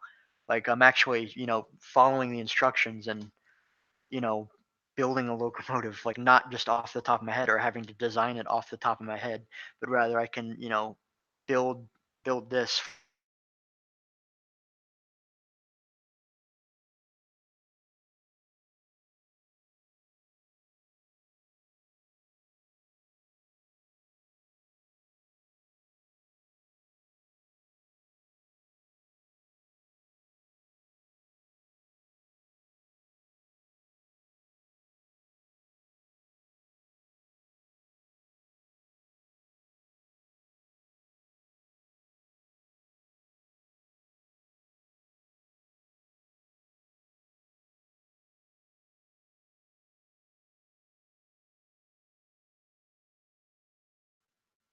I have no idea why that keeps happening. I am so sorry. I'm gonna try and wrap it up soon before it happens again. But it's really cool to build this locomotive, a locomotive from instructions. It's such a cool thing. Like I'm really enjoying this. It makes me really look forward to the Brick Model Railroader T1 and any subsequent locomotives, which I hope Brickmania is going to want us to work with them on. And so I'm really ecstatic with how this is going right now. This is just beyond cool to me. But I'm gonna wrap it up before my internet crashes again. Um, I hope you guys have enjoyed the stream. I certainly have.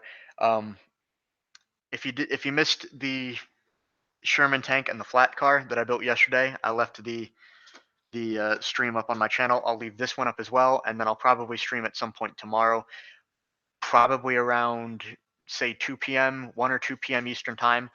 Yeah, 1 or 2 p.m. Eastern time, I'll say. I'll make an event for it a little bit beforehand, so you guys hopefully will get a notification. And I'll build the tender, and then we'll be done, and I'll have an S160 locomotive in my collection. So good night, guys. Thank you very much for watching. I hope you've enjoyed again. Be sure to follow me on Instagram. My handle is @Emperor of the North Pole. Subscribe to me here on YouTube, and I hope you enjoyed once again, and I'll leave it here for now, and I'll talk to y'all later.